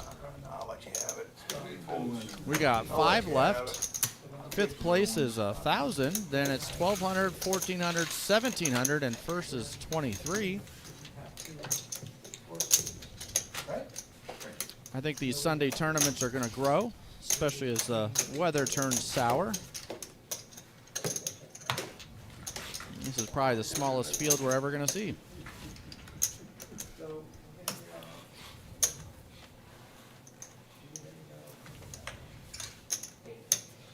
Starts in spot number 2. I forget where Will is from, but Will plays out here quite a bit. He actually traveled around to a bunch of different places to play tournaments before he discovered us, and he plays here. It's worth the drive to come here for him, he says, because the structures are so good and the payouts are great. And a lot of other places it's more gamble. It's more of like your shorter stack, the structures go, the blinds go up faster, and he'd rather play poker. Good job. And so he's been coming back, and he's become one of our regulars. I know. I'm just saying it is a good job. Brevin has a legit hand in the big. Kid that one time because he looked like he was going to, he sitting there and his chip leader looked at me, he looked like he was going to cry. I said, Dude, oh my God. Jim said no chops. huh? Jim said no chops. Huh. Because of the stream.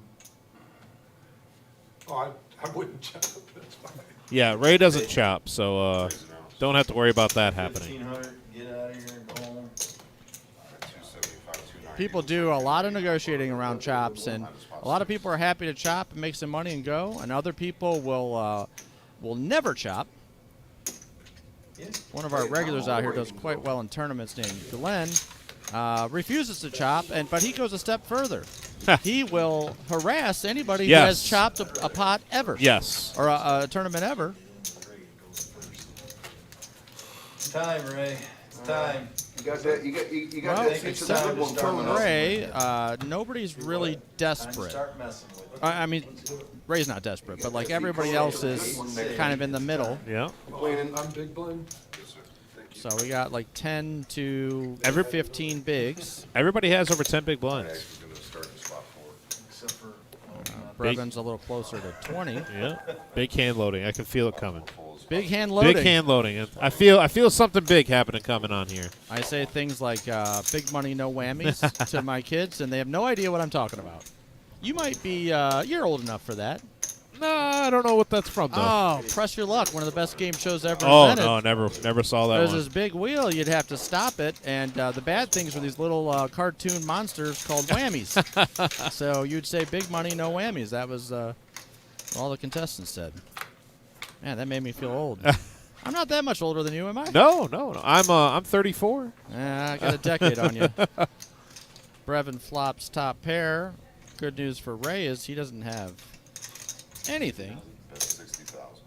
He's either, wow, he's looking like he might be making some moves, but he's probably folding. Oh. This is the Ray we know. He's been real patient. He's folded a lot, and he's going to continue folding. It is not outside of his game to make a move with 8 high there. No draw. 27 bigs for Ray. But 12 for Will. So Will doubles up once against Ray, and they switch chip positions, basically. You know, it's like that tight. So Ray's, I think, being very smart to not get himself into any confrontations. I think he's waiting for it. I think he wants to have it.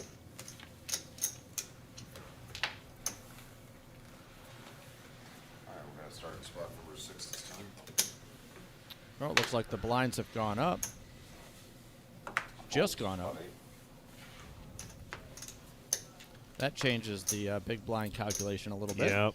Now it costs 120,000 to go through the blinds. Spot 1.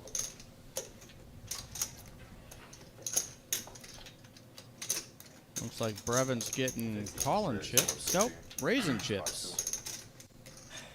So that was a raise. Yep. Raise to 115. So blinds must go up next hand. Okay. It's like a call on spot 120. Oh. Yeah, maybe it was like 120. Nope. This hand. Brian's in for 120. All right, 2 players.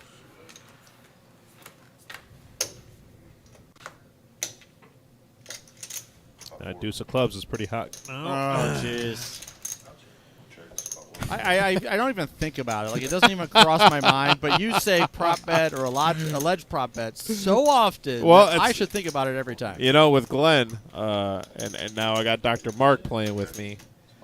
You know, prop card is always something fun we play at the table just to it keeps you interested in the game. And you know, maybe if you're a little card dead, not really focused on the action of what's going on, it keeps your mind focused. It's just one more way to lose money. Yeah, I'm really good at that. I'm really good at that. I mean, if you need some more ways, come talk to me. Well, we taught you 2, 4, 6, 8. That way we get some of it back. Well, you haven't played me in a while. Oh, we got a new strategy? No. I still play the same way. You would still heckle me the whole time. Although I did win some money playing today. Uh-oh. Okay. That is my new favorite game. Someone needs to come up with an app for that. Oh, that would be excellent. Yeah. That would be fun. So we need to have a 2, 4, 6, 8 tournament.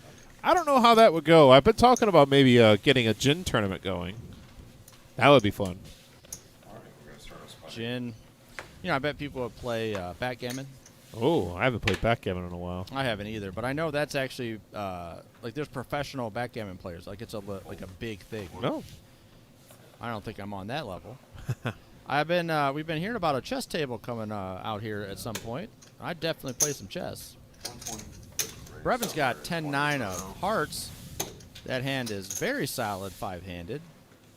Brian with a pretty tight fold there with the king 10. I know he's a little shorter stack than the rest of the table, but not much. But not enough to maybe fold the king 10. I mean, he is short, but he might be waiting for a spot where he's first to act and then just stick it in there. And these two to his right are the big stacks of the table, so he might also just be trying to avoid them. Play the guys to his left. Like right now. So first to act are Brevin and Ray. Yeah, 5, 7, and 8 big blinds are the short stacks. All right, action's going to start. Brian, the shortest of them all. Fold, spot 2, fold, spot 4. Fold. Brian. There is an app out there called Snap Shove. It's been around for a long time. A lot of people used it. It's basically they claim to have solved the shove ranges depending on how many blinds you have and what position you're in. Oh. So when the action folds to you, this app would tell you what range of hands to shove all in with. And I used it one time. I used it a couple times in a tournament. But one time in particular, I basically had to fold down to 2.5 big blinds. before I had an adequate hand, and I'm like, I'm never doing that Yeah, again. that doesn't sound like fun. Was that on your second or third buy-in? Yeah, no. But it's like one of those things that all these the GTO guys, they would say, well, look, these things have been solved mathematically, so you got to play optimally. You got to do blah, blah, blah, blah, blah. So, you know, King 6 offsuit's a fold, but King 7 offsuit's a call. You know, you got to know those distinctions. You know, you might balance by also raising Ace 5 and Ace 4, along with Ace King and Ace Queen, because that's how you balance. I mean, the game has gotten tougher, and a lot of the simulations and computer modeling and solvers have made everybody better. Yeah, just think about if you had the poker knowledge that you have now, and if you could go back 20 to years ago, you know, 2006. You know, Daniel Negreanu talks about it because he's one of the few people that was successful then and now. Mm-hmm. And one of the things he talks about is how easy it was to play against a lot of people. And there'd be these people that would only play hands like Queens Plus and Ace King. And then on the flop, if they had Queens Plus, they would bet, and if they had Ace King, they would check. And he would just mop the floor with them. And people don't play like that anymore. They play more nuanced, they play more sophisticated, they have a better understanding in general. I mean, you can watch videos while you drive into a poker tournament that give you some basics that you couldn't have done 20 years ago. I think Brevin is our chip leader right now. If he's not, he's close. He's got one more purple stack than Ray and more yellows. So I think you're right. Looks like he might be up maybe 300,000. Brian's got Ace 9 under the gun. He's got 5.5 bigs, and he's going to stick it in. Good bet. That's a good bet. 6 folds, spot 8. Tyler lets it go. Will has a legit hand, but it's a tough call for 2/3 of your stack.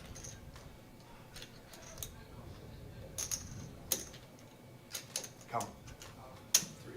Oh, that was a gruff count it. Did you hear that? Count it. 2, 3. I mean, he is wearing a Browns hat. 330. I say that as a fellow Browns fan. Ah. On spot 8. He does let it go. Oh, no. I'm sorry. Oh, see? I knew what was happening. Predicting the future.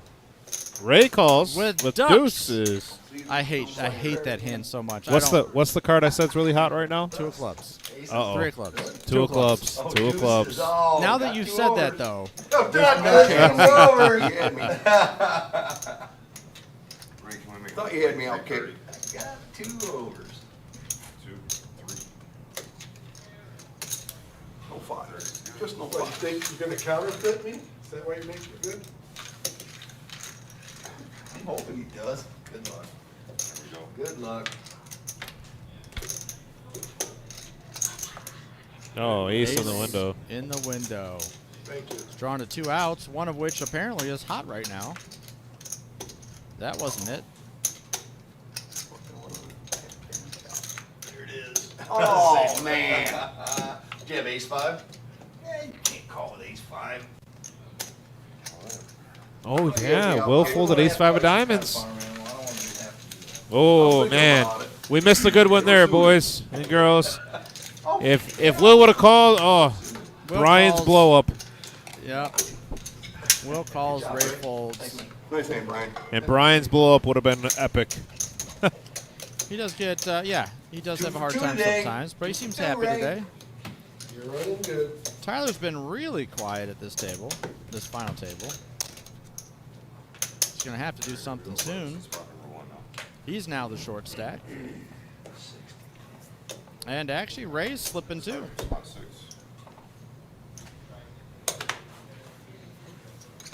Fold, spot 8. Will's got a king, he folds. Brevin's got a real nice looking king queen. But Ray's got a hand he likes too, I'm sure. Big blind 60. He just limps. All in. Spot 2's all in.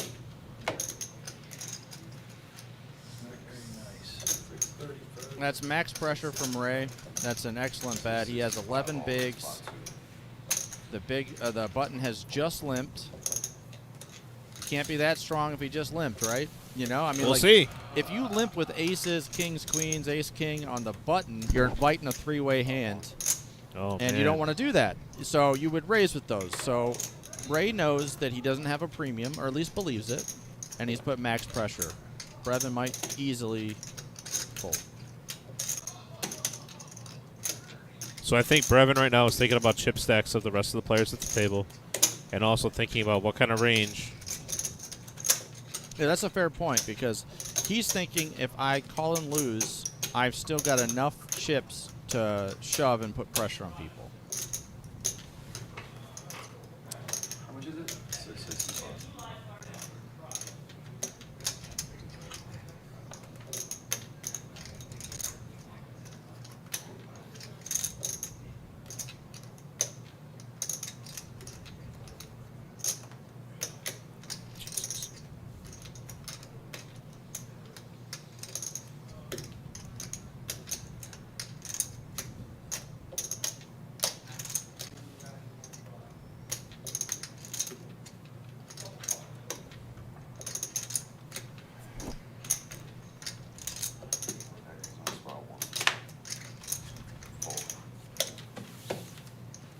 Well, that's a good bet for Ray.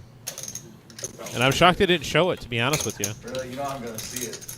Yeah, Brevin misplayed that. You know I'm If gonna he's- see it, right? If he comes in for a raise,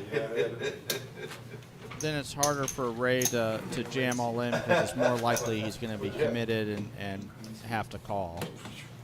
At 9/8 suit. You guys gonna actually go home and watch this? Yeah. Yeah.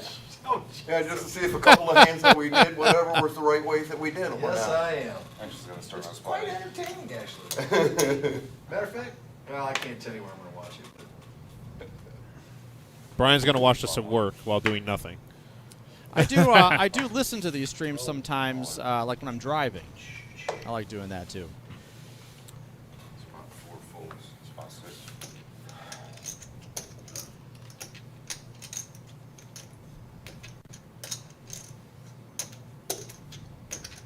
Folds.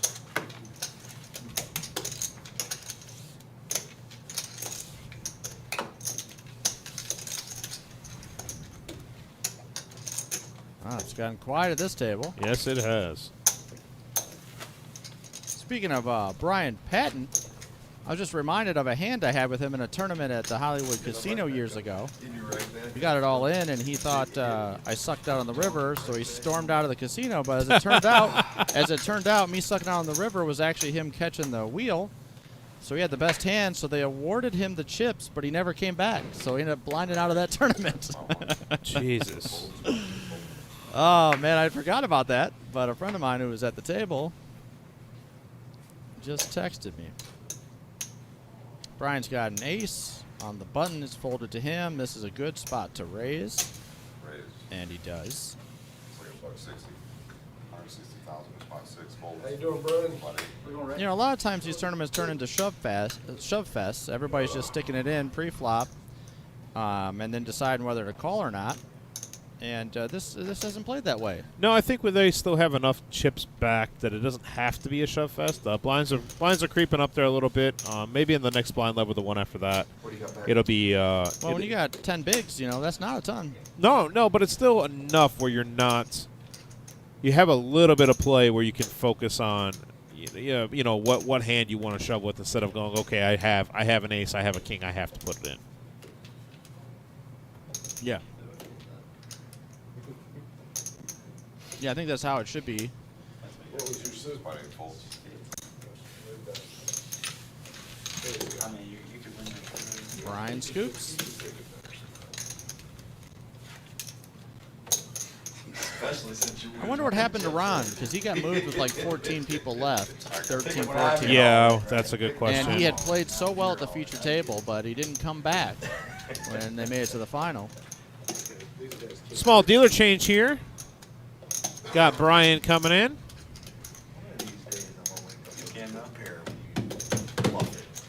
Every time I'm bluffing at it, you get a pair. Have you noticed that?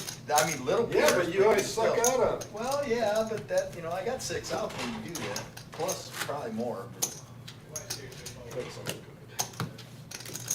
Tyler's going to struggle with 4 big blinds. He's been real patient trying to move up the money line, but he's just going to have to stick it in there.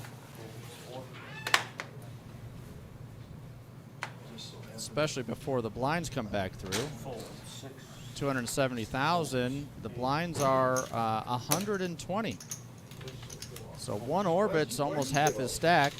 Yep, he's looking back at the clock. He's gonna any playable hand. He's gonna have to just stick it in. And he knows that. He's a good tournament player. I think he's just been card dead since the final table. He also had enough chips he built up that he could afford to wait. Oh, you want to blinds up.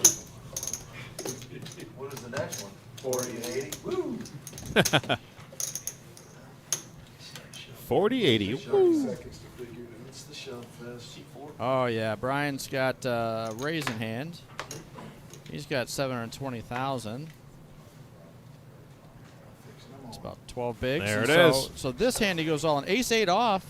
He makes a min raise or a small raise. Queen Jack. So far, it's going to get through. But in that, he scoops up 120,000. I mean, a couple of times doing that, you're right there in the chip lead. That's it. That's the name of the game at this point. And the person who bets the most, they might have to get lucky. They might have to win it all in. They might have to have good situations. But you can pick up so many chips by just doing what Brian did. Looks like action's on Tyler first. I'm reading the comments, Hutch. 6. Yeah, see, a suited queen, you're 5-handed, you're first into the pot, you might want to just stick it in.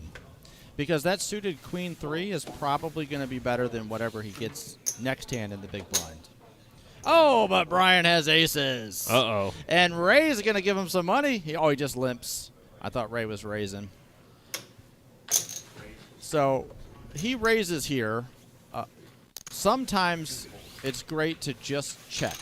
Check your option because you're heads up, you're in position, and you have a monster 5-handed. Let Ray catch a piece of the flop or a draw and bet into you and get some more chips. But also, you raise, and sometimes Ray's going to come back over the top. So I don't think either is really wrong. We only have one reach it.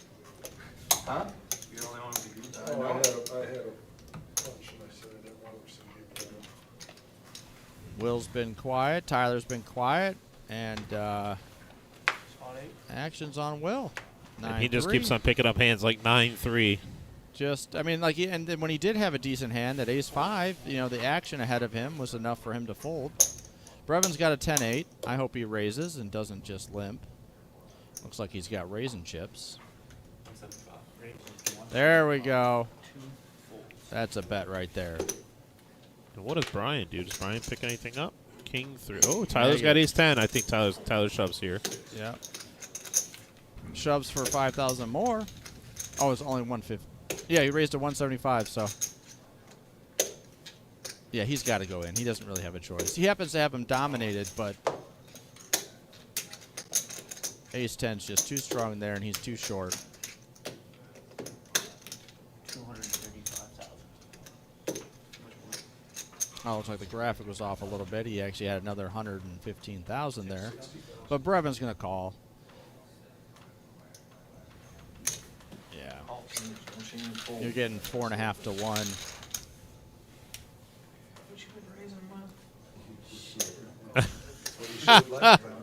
Did you hear Brian? You've been raising. He goes, that's what you've been raising with when it showed the 10-8 there. No.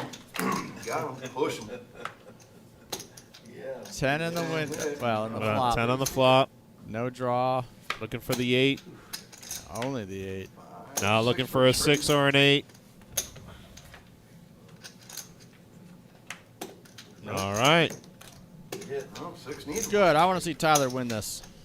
When the table was passive, he was aggressive. When he had cards, he played them right. He bet them. Before you had. And then when the table was more aggressive, he slowed down. And when he didn't have cards, he slowed down. And he's been patient and disciplined. He's one of those guys we were talking about earlier that has the ability to change gears. Not everyone does. So, you know, Tyler, if I'm not mistaken, got his start online. So he was one of those guys that was multi-tabling and really working on his game through that. He still plays online from time to time. He'll actually play online here at the table, out in the main room. So, first hand I ever played with him, we both flopped a set. I had the better one. We got it all in, and he caught his quads. Oh, yeah, that's a tough one. Yeah, that was a cash game.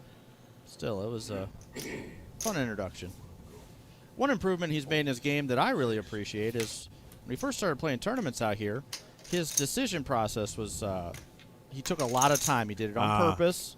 He deliberated every decision, even the folds. We call them human rain delays. Yep, and it was frustrating at times, and he's stopped doing that.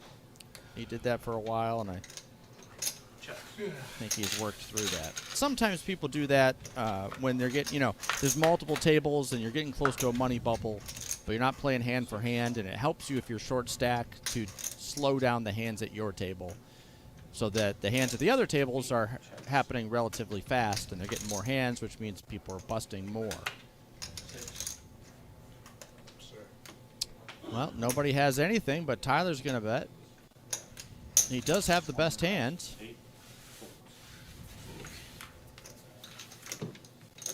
And he scoops. Well, Tyler's doing a lot better now.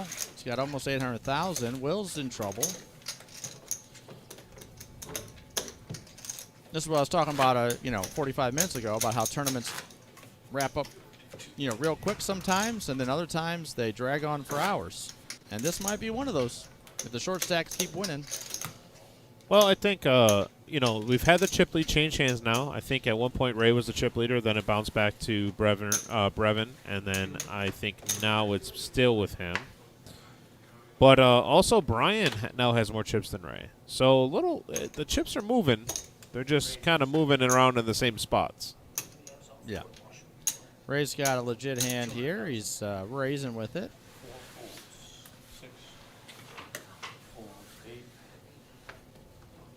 And Brevin's got a better one. Brevin with another hand. They've had some confrontations today, and Brevin's been getting the best of them. I'd love to see a raise here. He's going to be out of position if he just flats. And he's got a strong hand. That's a strong hand, five-handed. Yep. Excellent. Excellent bet. Ray's going to think about this. No, I think he's folding.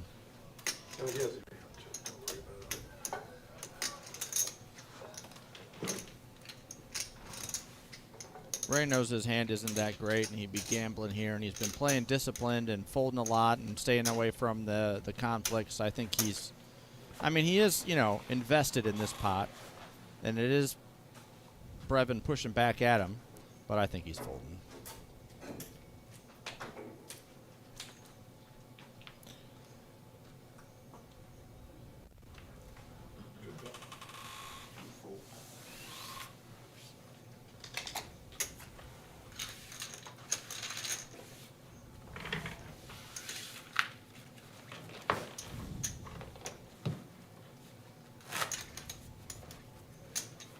All right, here's our chip stacks. Will's got 3 bigs.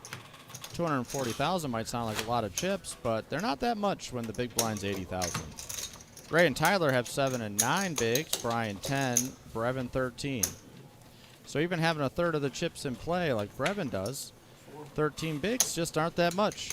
You have to stay active.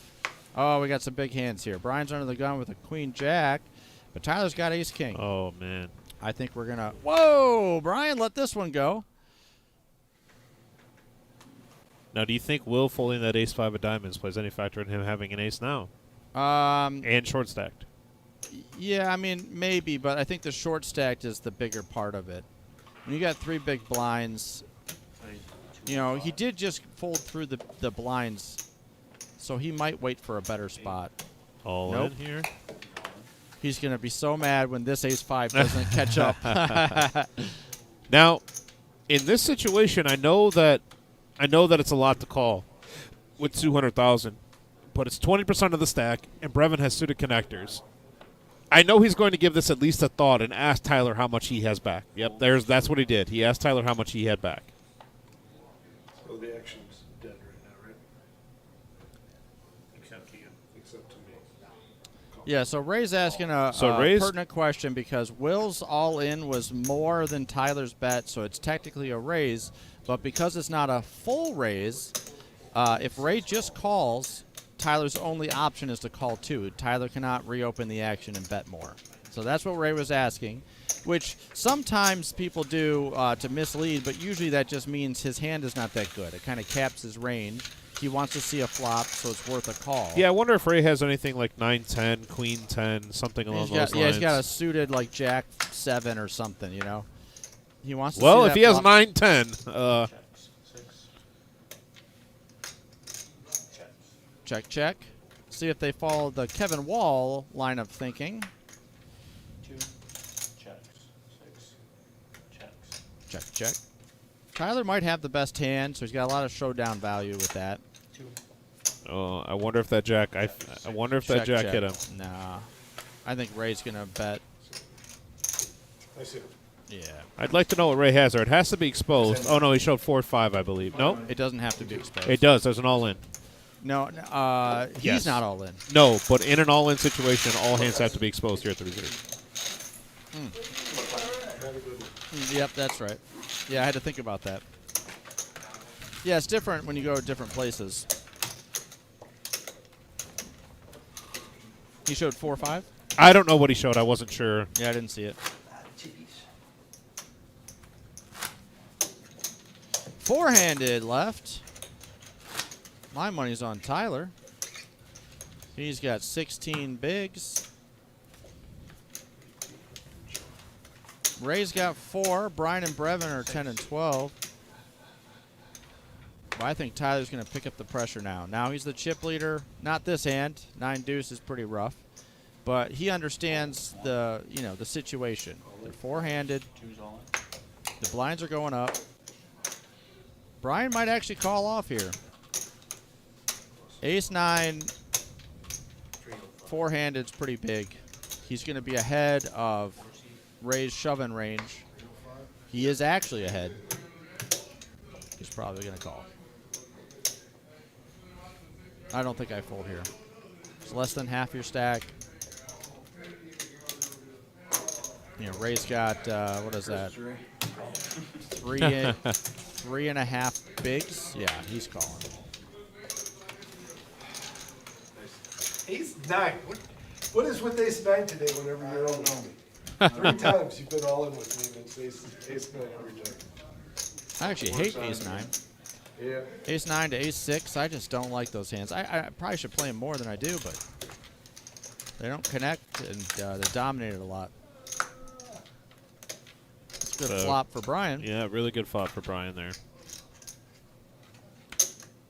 Oh, really even better. Good Well, turn. Well, that's actually not that great of a turn. Gives more outs. Ray more outs. Like that. Supposed to hold. Good hand, Rick. So with that, I think Brian becomes the short stack of the table. yeah, even though that 9 paired Brian's hand, it hurt him because it gave more outs to Ray. Yeah. The straight outs. Yeah, and the 9 was under both of his cards, the Ray's cards, so it didn't actually help Brian at all.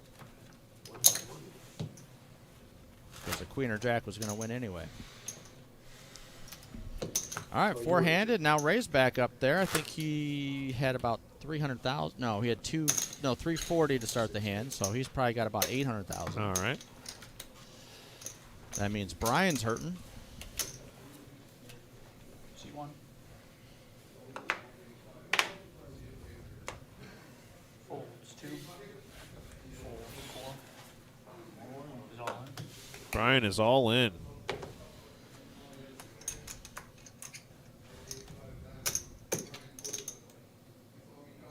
For 490-ish. 525. 525. Queen Jack, same hand he just lost to. Tyler might think about coming along, but it's enough more. It's just he's getting better than, he's getting almost 2.5 to 1. Yeah, he's probably going to fold here. You really got to think about it. Suited Queen 9, that gets a lot harder to fold.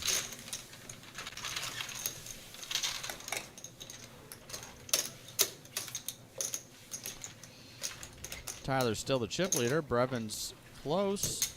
Ray and Brian are doing better.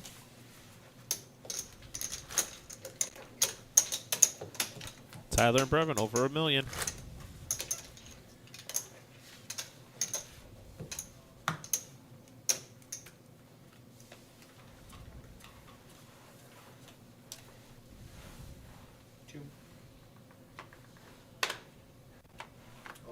It's all in. Looks like Ray's all in. Pocket sevens. Oh, Tyler's got a big one. Oh. Yep, Tyler's gonna be all in. I mean, he's at least calling, but it's half his stack to call. He's probably just gonna put it all in.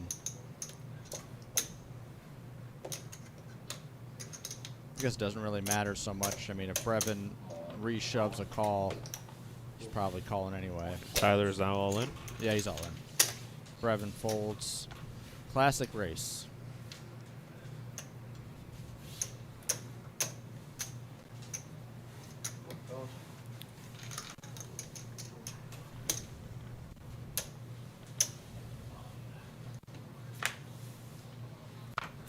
Tyler shoved his whole stack in just for show. One heart. One heart. Oh, and they fall over. Was that a sign?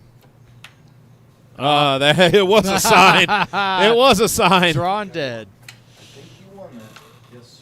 Seven's full for Ray. Now Ray back to being the chip leader. Yeah, the short stacks have won most of the confrontations. Tyler and Brian have 7 bigs.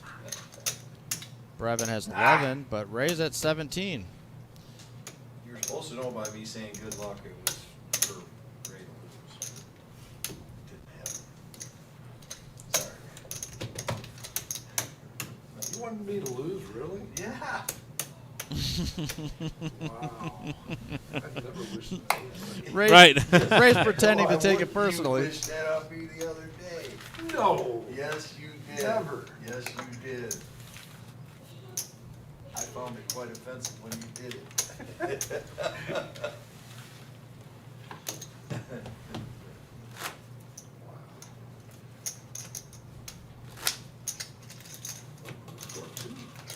Nice. You're up there. I think you're the new chip leader. Yep, just as I said earlier.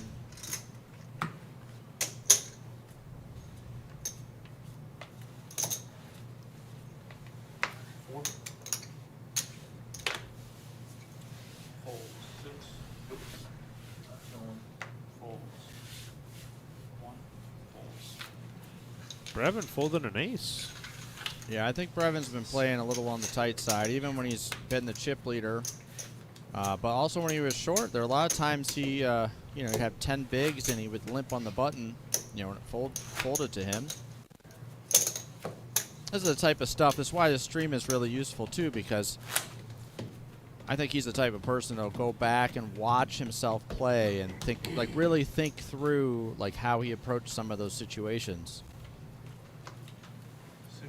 It's not wrong to do that sometimes, but maybe he should be doing it less. Tyler's got a big hand. Yep. That's an excellent move. Brevin folding a suited ace. Yeah, he really should be taking more time to think that through. And It is a conservative way, and you're going to make more money because other people are going to battle and bust out, but And Ray, whose chips are covering the square. wow. 440. If Ray gets out of the way, Brian might call off. So when you're four-handed, the blinds are through you every 4 hands. And the blinds are 160,000. So if you have a stack like Brian's, that's 3 orbits. 3 orbits is 12 hands. So 8-7 suited is strong. when you're that short with these blinds. But he's going to let it go, and that's fine. You can fold it. But I'm not going to hate a call there.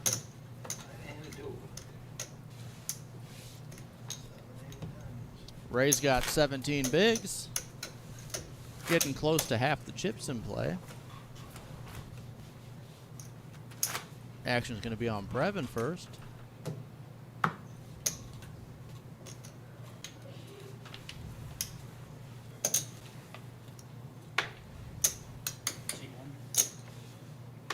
Eight, 7 off. That's a quick fold for him. Ray folds. Brian's got a king. Yeah, he's going all in. No.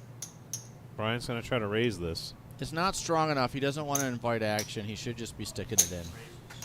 I mean, you know, it does look like you want to call, and so sometimes you might get like a king 10, you know, to fold. But that's about the only other hand. King Jack maybe, but I mean, you know, four-handed, heads up, those hands are probably calling.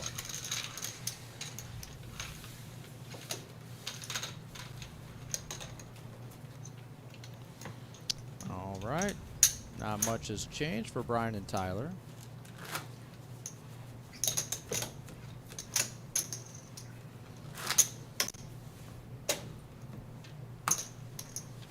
Next blind level is going to be 50, 100, and 50,000 ante. So that is more, but it's not like one of those level jumps where it goes up like 50%.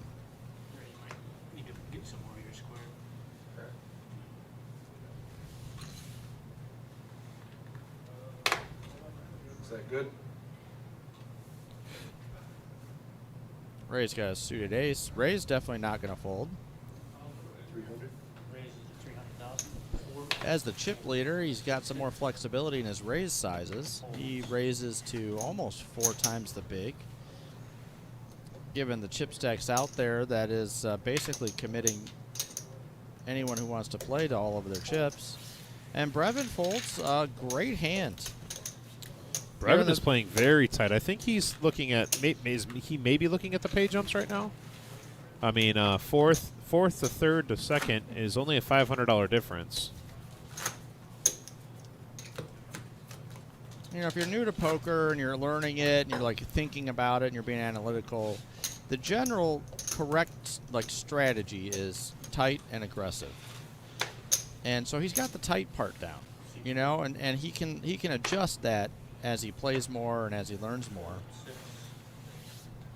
You know, that's easy to improve on. If you're playing too many hands, your range is too wide, you're too loose, you're too passive, that's harder to correct.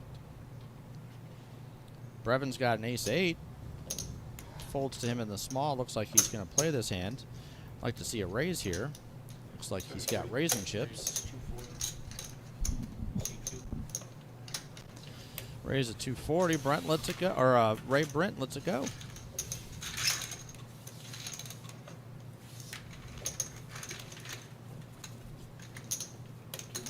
Closer where they belong, right? Is that what's going on? They will, thank you. Oh, thank you.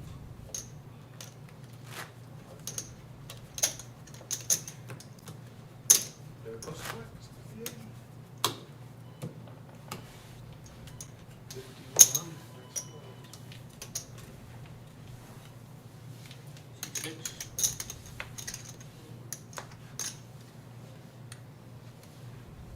next one.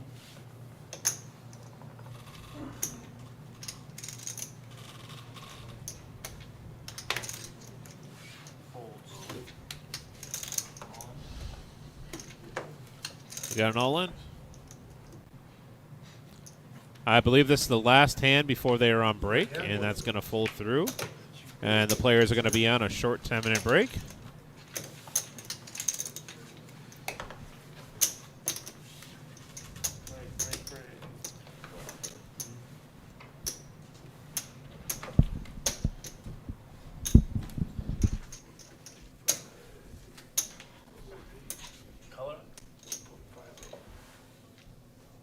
What are you doing? Take some color out.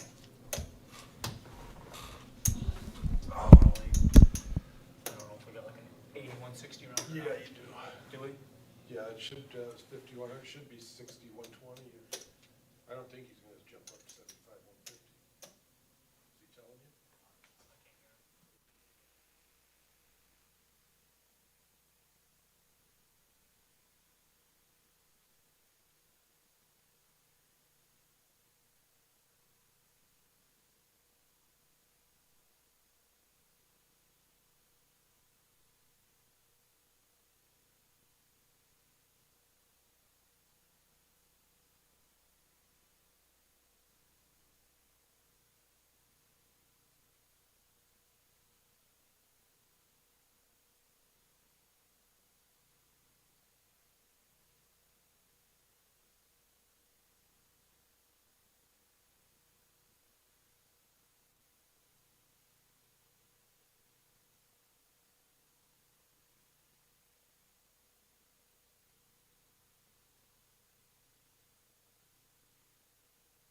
Yeah, no, it was Arnie's, whatever I'm thinking of.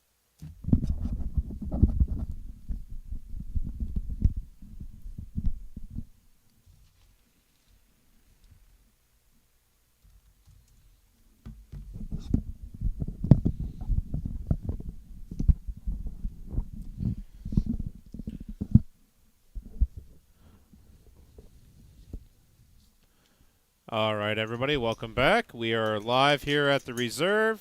Right now, you are looking at the final table of our 10K in a day Super Sunday tournament. First place here, 2,300. We had 40 entries and 17 rebuys. We are down, like I mentioned, down to four-handed, and blinds are now 50 and 100,000, I believe, with a 50,000 big blind ante. Wow. Okay, started off strong here, Brevin with Kings. Did you call him Brethren? I call it Brevin.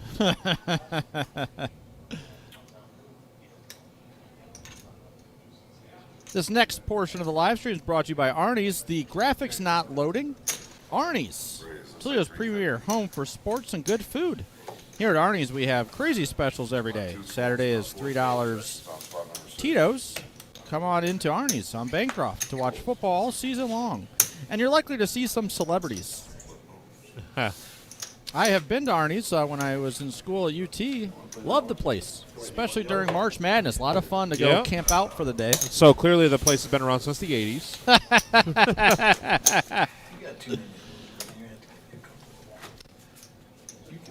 I know, that's what I'm saying. We are four-handed. Yeah, button spot 4.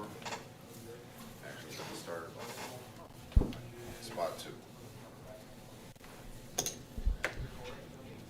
Also, this portion of the stream is brought by Creative Excellence Hair Salon. Creative Excellence is a salon that thrives on you looking excellent head to toe. Hair, nail, and massage services. Give the gift that makes everyone feel special. Please support locally owned businesses. Call 419-472-1454 for an appointment. Mention you saw our ad on the Reserve Poker Club live stream and receive 10% off take-home products. Creative Excellence. What's great about that phone number is when I was a kid, you know, I'd call my sister and I'd be arguing. That's the number. My mom's had that same number for 20 years. So we'd be arguing and I'd have to call Mom, my sister's doing this, or my sister would call, Mom, Tim's doing this. We had that number memorized. Oh, she hated when we called. My childhood phone number was one digit off of a Chinese restaurant. Oh. So people tried to place orders with us all the time. We do have it all in here. Tyler is all in and behind. Queen on the turn. This could spell it for Tyler. And a 10. He does Tyler double doubles through. up. Yeah. That'd be nice. Would've been nice.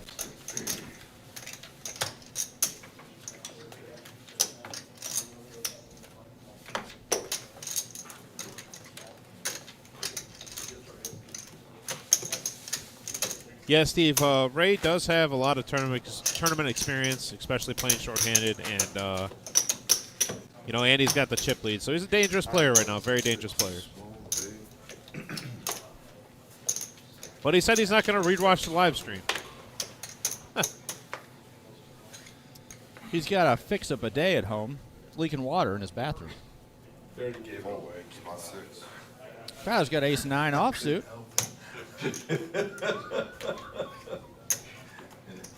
All in. Spot 6 is all in. This is it. This is how you play it. You got to play to win. You know, you fold, limp fold, check fold. You do all that stuff trying to inch up the ladder. You know, and you might make an extra couple $100 today. But you really should be playing for first, and Tyler's playing for first. He only has 8 big blinds, so really that's what he should be doing. Ace high, four-handed. Excellent bet.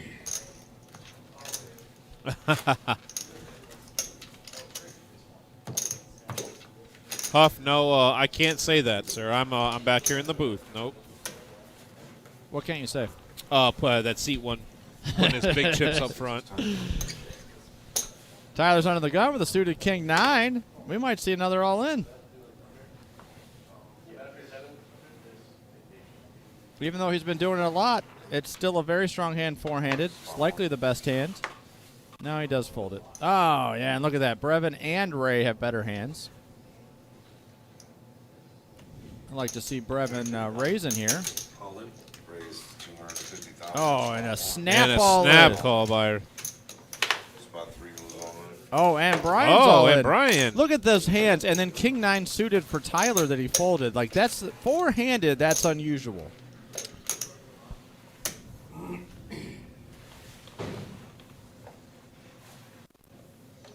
Brevin lets his hand go. And rightfully so. That's a good fold there. That's a tough one. It's like ace queen versus king jack. Using all that. Not very many kings left for Brian. No. I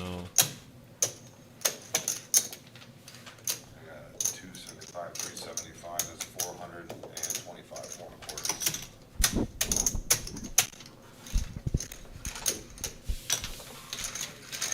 Brian's Bunch going to of need some hearts. help. Bunch of hearts. 2-1 dog. He called for a bunch of hearts. And he got none. Although, He did that flop a king. That was the case king. Case king. Watch an ace peel off right here. Or a queen. Oh, no!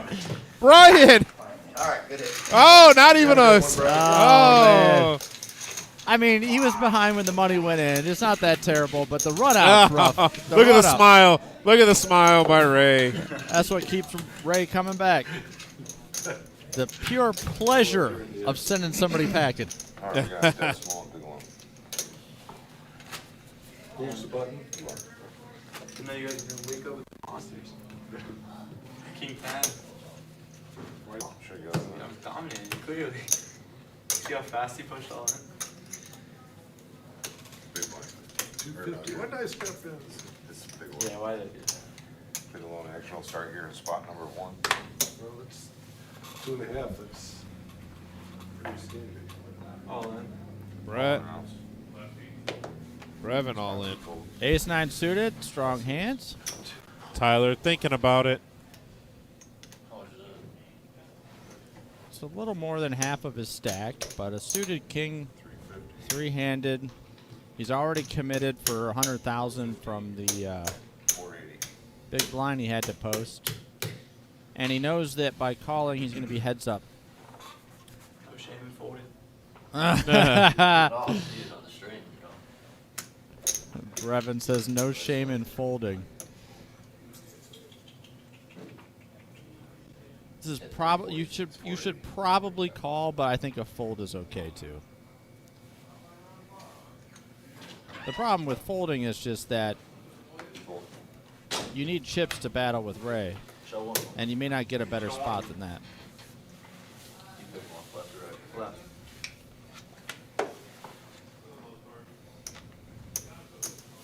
All right, Brevin chips up a little bit. Looks like he's still the short stack. I don't. I think Ray has more than both of them combined.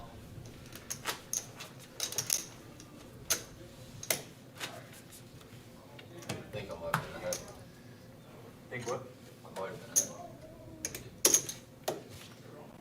Yeah, it's Ray, double You're going to be. both of them. Yep.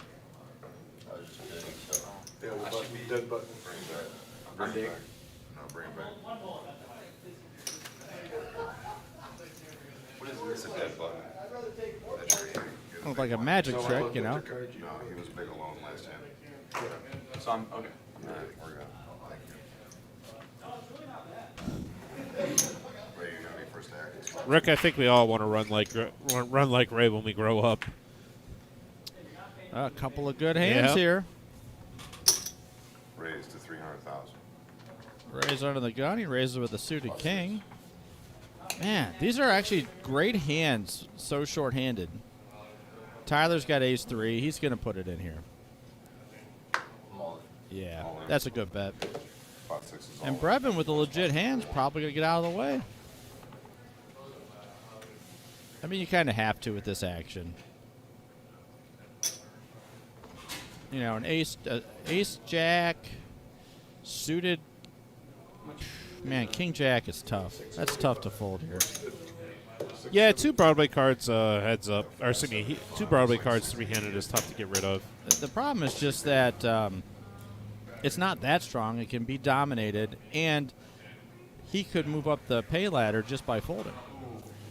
Now he folds, and that leaves him with 2.5 bigs. So like that's the problem is he's then like gonna have to take whatever hand he gets next. You know, he's not gonna have a choice. Then makes the call. Spot 2. Ray calls. Tyler's loving it. He's a 2-1 favorite.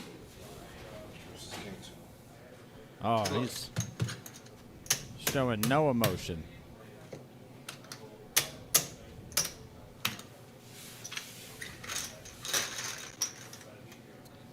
All right, let's see if his hand holds up.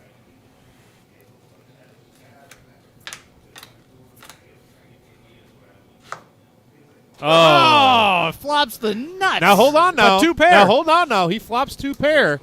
So he's got 4 He's outs. got 4 3 outs. 3.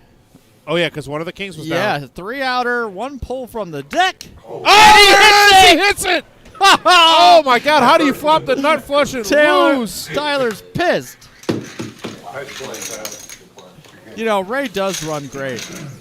Glenn tells a story about Ray running deep in this big tournament where, you know, he ran like crazy good for a while. Had this like huge chip Wow! stack, Look at that smile. and he's going into the final table. And he says, "Well, if I can just run good, I might win this thing." And Glenn's like, "You've been running like God for the last 4 hours." Wow. And that's just how it goes sometimes. Sometimes you got the juju. Brevin's got 2 bigs. Ray's got 30. Hey Tim, who do you think is going to win this tournament? You know what? I got faith in my boy Brevin. So let me see. If he doubles up twice, he goes to 8. He'll have to double up 3 times. It'll be 16. And then he'll be just barely the chip leader.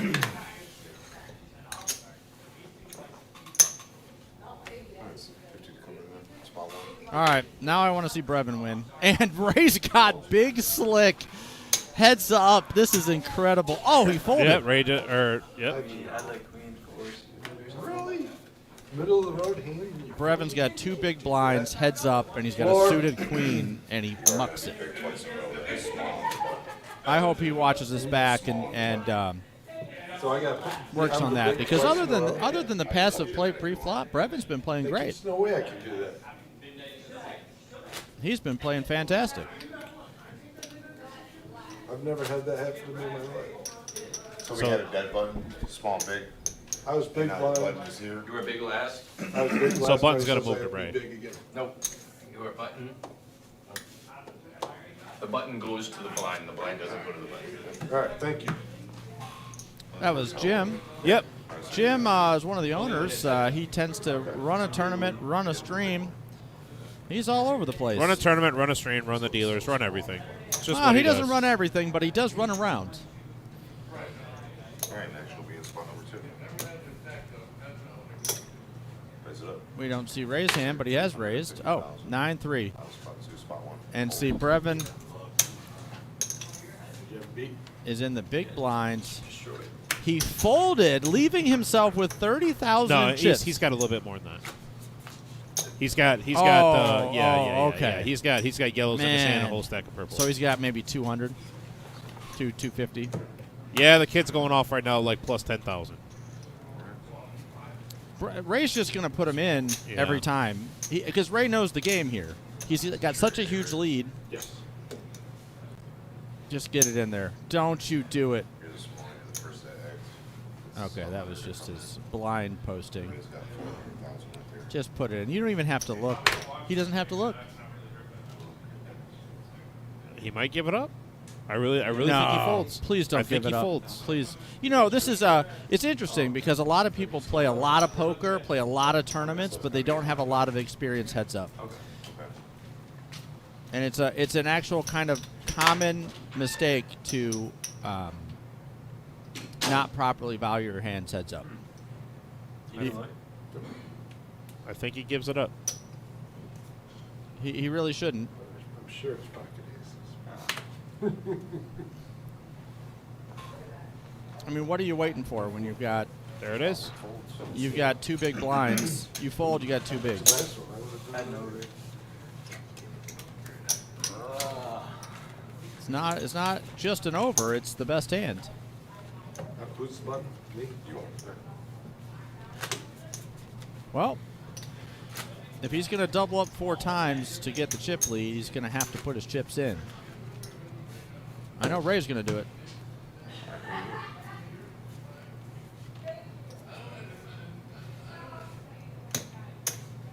I'd actually start in spot 2.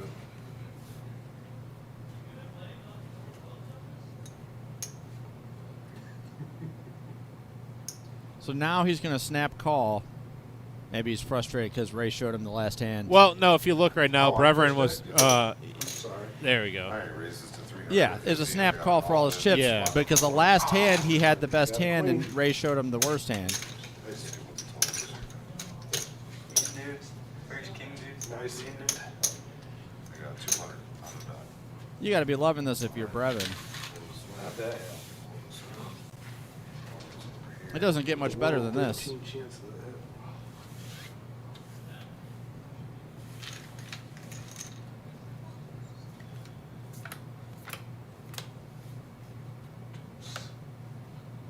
Deuce. Bunch of misses. Bunch of Wow, seven. it was 7. I'm Seven, sorry. yeah. Yeah, That- so that that's pretty much that's great. that locks up this hand. So now All right. he has 4 bigs. Somewhere to start. 3.5, 4, somewhere Somewhere in to there. start. That's right. It's over to you.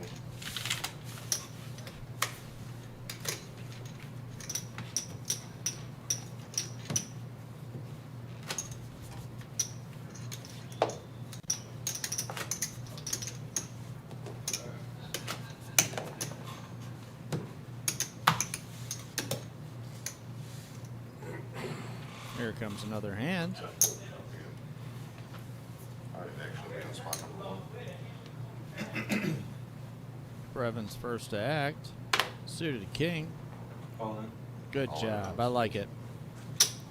Ray's going to call. I'm not even sure if Ray looked. King, queen. Or king 7 to close versus queen 4. Now, Brevin wins this one here, and then he's got some stuff to work with. You know, he's still going to be behind, but he'll have about a third of the... no, not quite. He'll have a fifth of the chips in play. Yeah, so he'll still have to double up again to get close to even.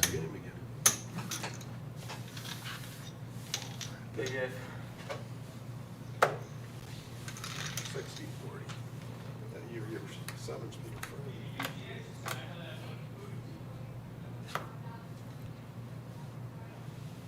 King high still ahead here. Deuce for a straight. Oh, that's a pair. Well, now he needs Queen that or deuce. deuce. Queen or deuce. Nice hand. And another double up. Here it comes. Man, I would Here it love comes. to see it, because he was down to less than 2 bigs. Here it comes. He had like 180,000, I think it was. Or 170, something like that.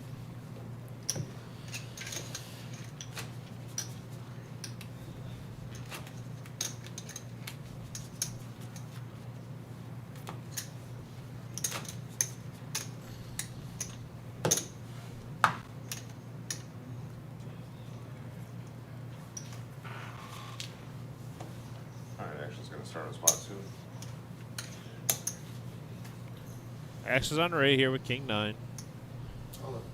Surprise, surprise. Do you see that coming? Yeah, maybe. I don't Actually, so here this is not a terrible fold there. That hand doesn't connect, it's 10 high. He's in trouble and he's got enough chips that he can let it go a hand.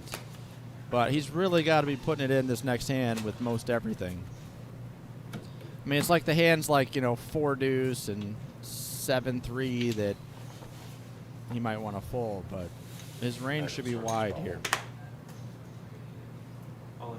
All in. Yep. Love it. Spot 2 call. Yep. That's Oh, great. Ray with the pair.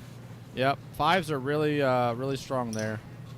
He's going All to call right. anyway, but Brevin with 3 outs currently. let's see 5-4 deuce. That's what I want to see. A 5-4 deuce 5 in the flop. window. I want to see it that way. 725. 725. Yep, So he 725. wins this hand, and they're about even in chips. I think Ray will still be up a little. 5, 6, 7, 25, 35 to 60. Yeah, it'll be 1.5 to 60. 2. So 5, 6, 7.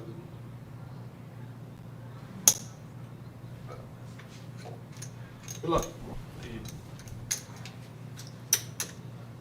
Let's get this over here. All right, guys. Ace 3 versus 5.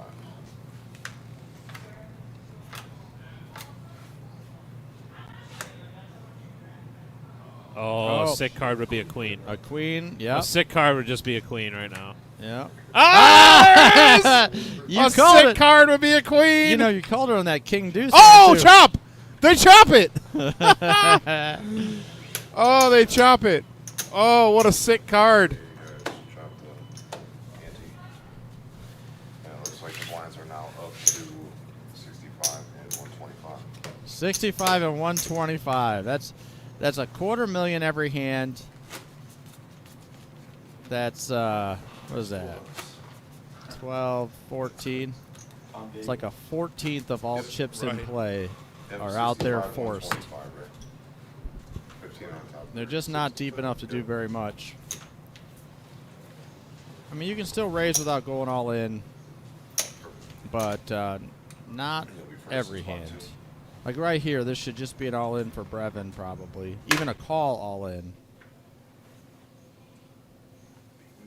A one-gapper suited. Oh, he just limps. Spot 2 calls. Actions to spot 1. The action has changed. Maybe you take a free card. You take a free card, you're going to be first to act on the flop. You just jam any piece of it. And he's got clubs. Ray flops a king, though. Spot 2. Or Yeah. spot 1. All in. Yes. Good bet. Surprised Ray didn't snap call. 2. Well, he played this. He changed. He changed his gear. Right? He just limped. Well, he completed out of the small, and he's recognizing that Brevin has enough chips that if he calls and loses, it's going to be a more even match. 15. 5. Or excuse me. 595. And a call. All right, Ray ahead here. Not ahead by much. No. I mean, he is. He should win. This should be the tournament, but that's not how poker goes.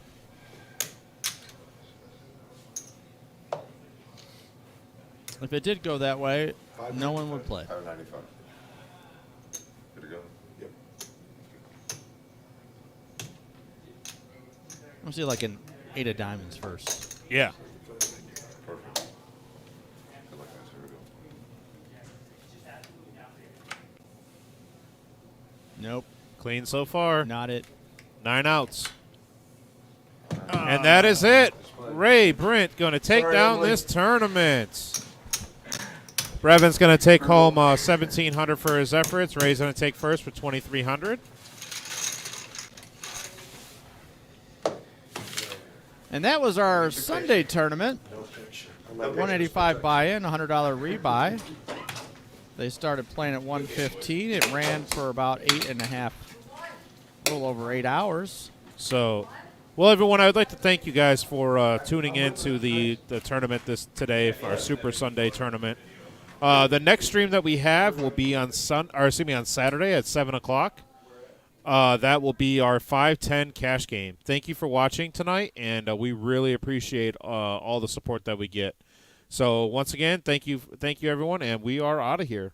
Rob, anything to add? No, this was another fantastic stream that the Reserve has provided. I think a lot of people have started tuning in and are commenting on stuff, and you can find us on our Facebook page, YouTube, and Twitch. All right. The videos from the old streams should be there and should be available if you want to go back. Unlike watching a live stream, once the stream is over, you can rewind, fast forward, and kind of go to the spots that you want to see. I find it useful to go back and look at the hands that I was involved in personally because it's just a totally different perspective. That's true. All right. Well, thank you guys. We really appreciate it. You guys have a great night.